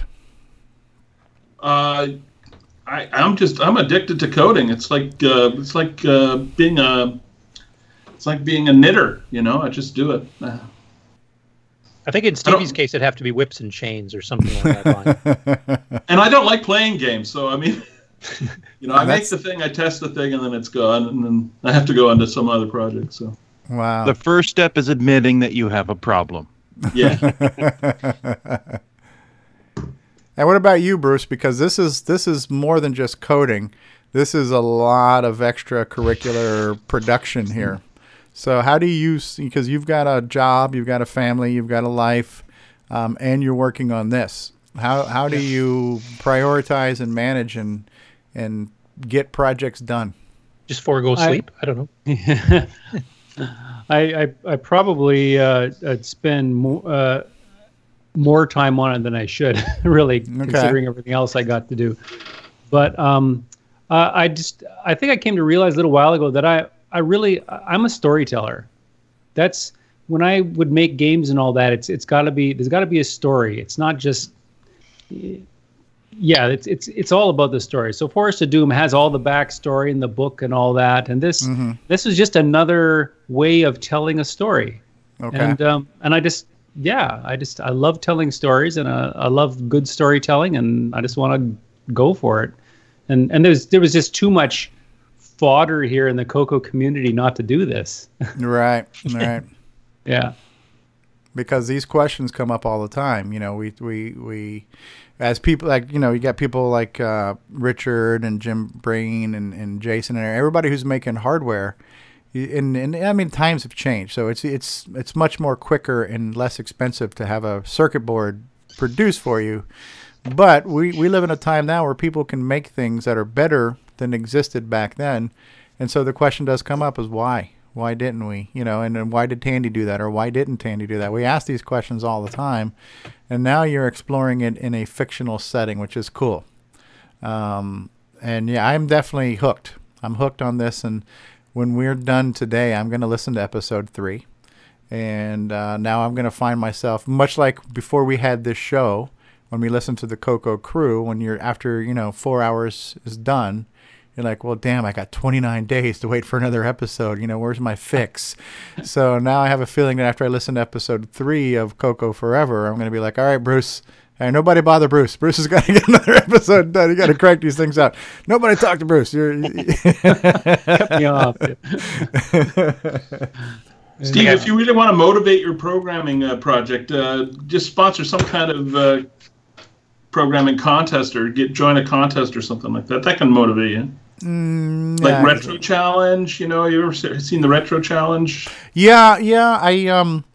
It's weird. It's time management has always been something I've struggled with, but I've always been saying, I've been to 3 CoCo Fests. I'm like, I want to have a CoCo project to bring to a CoCo Fest, and making the DVDs. It's okay, but that's not. I don't know if that's really a project. I think this year though, bringing the CoCoTALK DVDs to CoCo Fest, I think CoCoTALK kind of is a project. Because it's happening every week. It's been happening for a year. It's a thing. It's a thing that's continuing. So I will pat myself on the back for at least staying committed to this. I will say I'm a slacker when it comes to everything else. But at least I've been able to do this, with the exception of the few times that Greg took over. At least I've been able to keep this going. So this show is kind of like my baby. And I'm glad that we're all here to do it. So while I'm complaining I'm not doing other things, I guess I should acknowledge this, right? But I've always wanted to say, well, I want to bring something to CoCo Fest. I want to bring a game or a program, it's not going to be hardware anytime soon. So I didn't make it this year, but I'm hoping by VCF. But dude, we're in June. I got 3 months. I got a lot to do to have a playable demo in 3 months on this crappy game of mine. So I got to get cracking, and then hopefully Tandy assembly. So. It's for me, I find it really hard to force my programming in basic series is another one. I'm like 3 episodes away from finishing that book and finishing that series. And there are people posting comments all the time saying, dude, when are we going to get another episode? There are people who actually want to see it. And I'm like, I don't know. I just don't want to sit down in front of that green screen and 10, 20, 30, it's just like, I feel like I'm forcing myself against my will to work on the CoCo, and it's a mental block I have to figure out a way to get past. Steve, there is a secret to all this. I've been doing it for 45 years. The master is going to reveal. Don't bite off more than you can chew. Right. That's really the key, is that you've got a certain goal you're going for. Go for a realistic goal. And just stick to that goal. And keep the goals simple. Now, in doing a game, what you can do is have multiple elements that are your goal for the game. Just something where you can move the ship. Then you can have shots fired. Just create little goals and move along. But that's the key, is a goal. Otherwise, you get overwhelmed if you try to bite it all at once. And I mean, I kind of in my mind have this game broken into those baby step goals, but I find the hardest part is I feel like I have to force myself to sit in front of the emulator to start working on it because I'm just not that interested. I mean, I'm interested in the results, but I'm not interested in the process. It feels like work, you know? Is that because it is work. You're using the edit command on the actual CoCo basic? To a degree, but I'm actually also now, just as of recently, and just before Bruce showed off the Phoenix IDE, I am working on something that John Strong had given me, which is it's not quite an IDE, but it does let me use a text editor to edit the program. And then so it's not quite Notepad, but it's Notepad-ish, but it's John's program.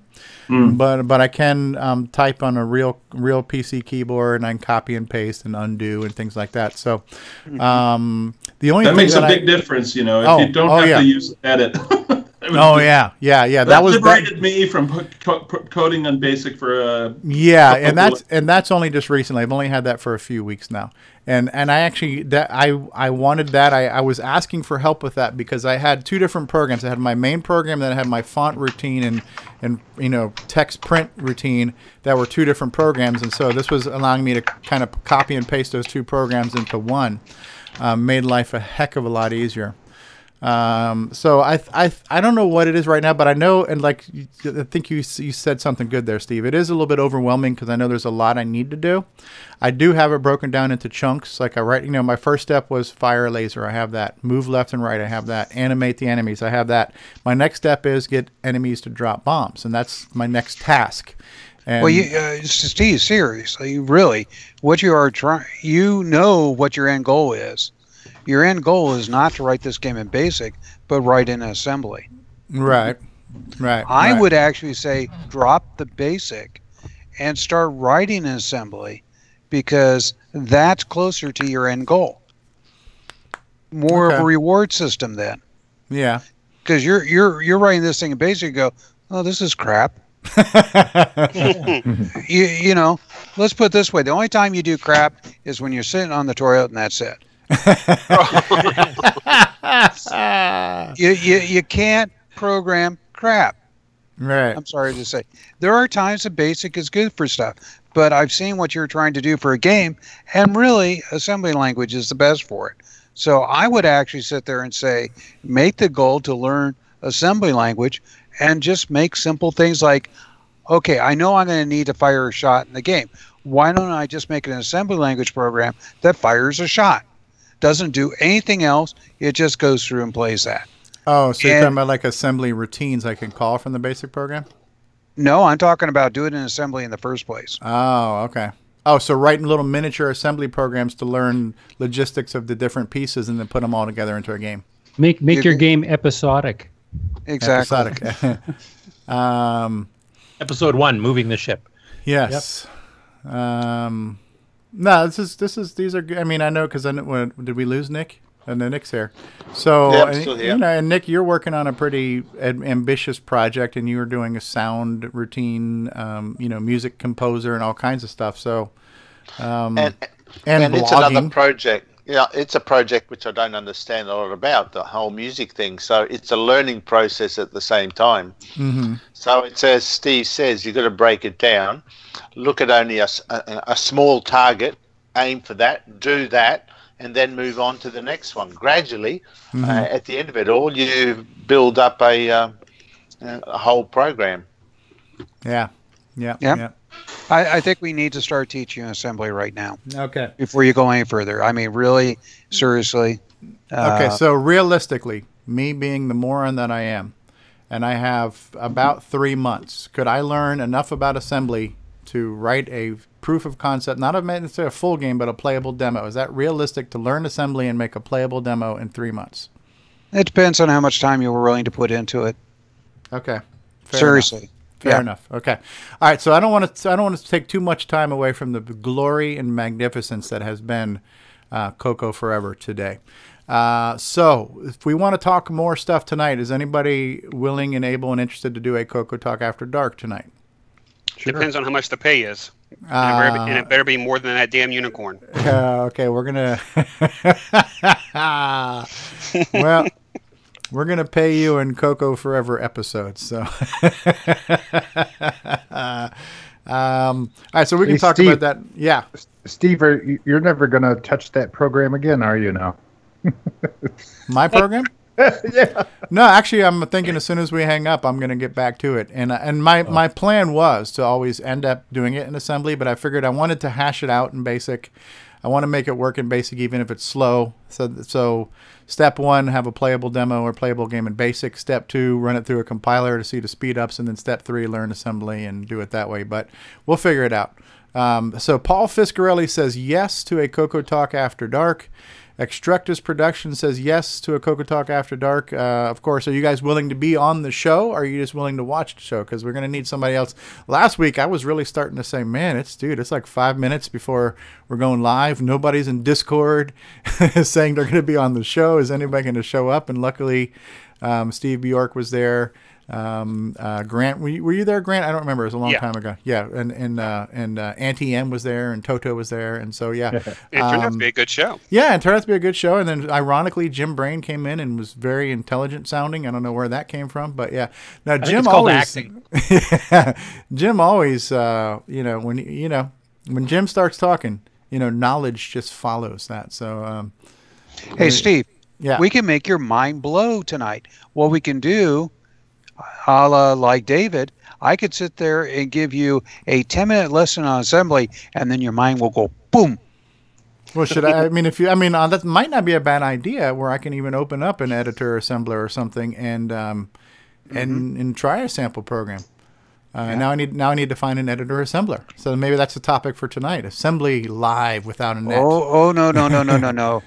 We got to do theory first. Oh, theory. We have to because BASIC. There's a certain way you design things in BASIC. Well, with assembly, you got to think in those terms. Okay. Yeah. Yeah. I'm serious. So we got to do. We have to lay a foundation, or that house is just going to crumble. Yeah, I'd like to hear that. Yeah. Well, that's absolutely. Always. Yeah. Okay. Well, we'll continue that. All right. So it's been 2 hours. So right now, here's what I'm going to do. I'm going to run the first set of outros. Then we'll have our post-closing mini discussion, and then we'll have our bonus content. We'll wrap it up, and then so hopefully tonight at 9 p.m. Florida time, which is about 5 hours from now, we'll be back for more CoCo Talk After Dark, and I will multi-stream that to both Facebook and YouTube, simulcasting, whatever. Ron Delvaux, anything you want to play us out with? Anything you want to say? Closing thoughts? Well, the only thing I did do recently was programming-wise was to this. I don't know if you can tell what it is, but I played with my auto exec file. Oh, nice. And made a little marquee. Yeah. Max DOS from Ron Delvaux's garage, loading CoCo SDC. And it tells me what CPU's installed. Oh, if I neat. take it from computer to computer. Okay. It knew how much memory was in there, too. Oh, that's cool. Like a little BIOS screen, 512K RAM installed. Yeah. That's cool. I stole a program from Hot Cocoa. Okay. And then I took the CPU ID program and merged them together. Awesome. And it took me about 7 hours. Oh, wow. Whoa. Not that long. But you got it done. Yeah, I did it. Grant Leighty, any parting thoughts? I'll be looking to see you guys this evening. All right. Mark D. Overholser, words of wisdom? Me? No. But I'll try to be here tonight. What is that in the background? Where? Over your shoulder. Oh, that CoCo? That ain't a CoCo. It fell off. It's like CoCo fell off. Jason the CoCo Man, any parting thoughts before we move on and this train wreck? I don't know if I'll be able to join you this evening, but okay, that's fine. Other than that, No, I think I'm good. Yeah, and if I do, I'll show up late. But I have something I'm going to tonight. So if I do, it'll be later. Coco Man's Ball. Yeah, I'm wearing my After Dark shirt, so yes, tonight will be Coco Talk After Dark. Jim Gerrie, thanks for being here. Anything you want to say hi and bye to the world? Oh, I got your T-shirt from your store there. Thanks. It's purple, blue, I guess. Beautiful, but was that the MC10 shirt? No. That's fine. So thanks. I might drop by tonight. Oh, good. That's good. What time Retro Innovations just showed up. Is it still on? Let this misery mercifully end, he says. Curtis Boyle, parting thoughts for this afternoon. Well, I think Jim should order the MC10 shirt and send it to Steve, but... There's an MC10 shirt? Actually, there is one in the planning stages. So the artist who does that is Joel Adams, who is the son of Rick Adams. And so I have given Joel some ideas for future shirt ideas for logos and artwork. And so MC10 is on the list of things, but, you know, we're hitting the big leagues. You know, we just might. Might have to include a drawn screenshot of one of Jim's games, too. Nick Marentes, parting thoughts. No, nothing from the land down under. Will you be able to join us later tonight in about 5 hours? Yeah, I'll give it a shot. I've got to go paint a toilet, actually, in Jim's house. Nice. Is that a euphemism? Said that way. Does it have water? Contracting out to cheaper Australian labor? So yeah. I think that was the shitter. I thought that was the nickname for our episode of Floppy Talk. Was Whoa. Is it a nice boat like Curtis's? A what? Well, Curtis has got one of those ones that shoots water, you know, and cleans your butt for you. The backside cleansing device. No. Unless the plumbing breaks. Then it becomes a launcher. Yeah, I think we're getting a head start on After Dark already. Okay. Sneak preview. Steve Bjork, parting thoughts, words of wisdom, plugs. Oh, this show's going in the crapper. Yeah, it's not even After Dark. Had to mention it. Yes. Going? I thought it was already there, but did I pass by you, Curtis? Did I give you a chance to say it? No, I talked. Bruce, you didn't. I don't think talk. Okay, well, I'm saving the best for last. Anything else, Steve? Nope. All right. Steve, I'm just looking forward to blowing your mind later. Ah, yes. All right. Do you have a toilet flushing sound? Let's see here. Yes, he does. There we go. So, there we go. And last but certainly not least, we have Bruce Moore and Jacob Moore, some of the creators of CoCo Forever. This episode of CoCo Talk is dedicated to CoCo Forever. How did it go, Bruce? Did we meet your expectations on reactions? Oh, well, it went well. It's a sort of thing that like Curtis said, you have to actually sit in it for a while. There's a lot of detail in that story, and it's not accidental. There's a lot of stuff going on, and you really need to continue on in the story for it to all to start fit together. Right now, it's just like the characters said, what the hell just happened here, you know? And episode 3 starts to explore that, and yeah, I don't know. It's been great. I really appreciate being able to launch on CoCo Talk, and you guys have been, you know, a lot of you guys have helped me with this and helped inspire a lot of this, actually, so much of it. And like I say, I like telling stories, so I hope you guys all enjoy it. Excellent. And we appreciate you making this for us. This is the newest thing to hit the oldest computer on the planet, it seems, you know. So, and involving a lot of us, that's a nice thing, too. Yeah, we actually get to be part of it. No doubt. All right, well, here's back to work. Yeah, here's phase 1 of the closing credits, so don't go anywhere. We'll be back. This is not the end. This is only the beginning of the end.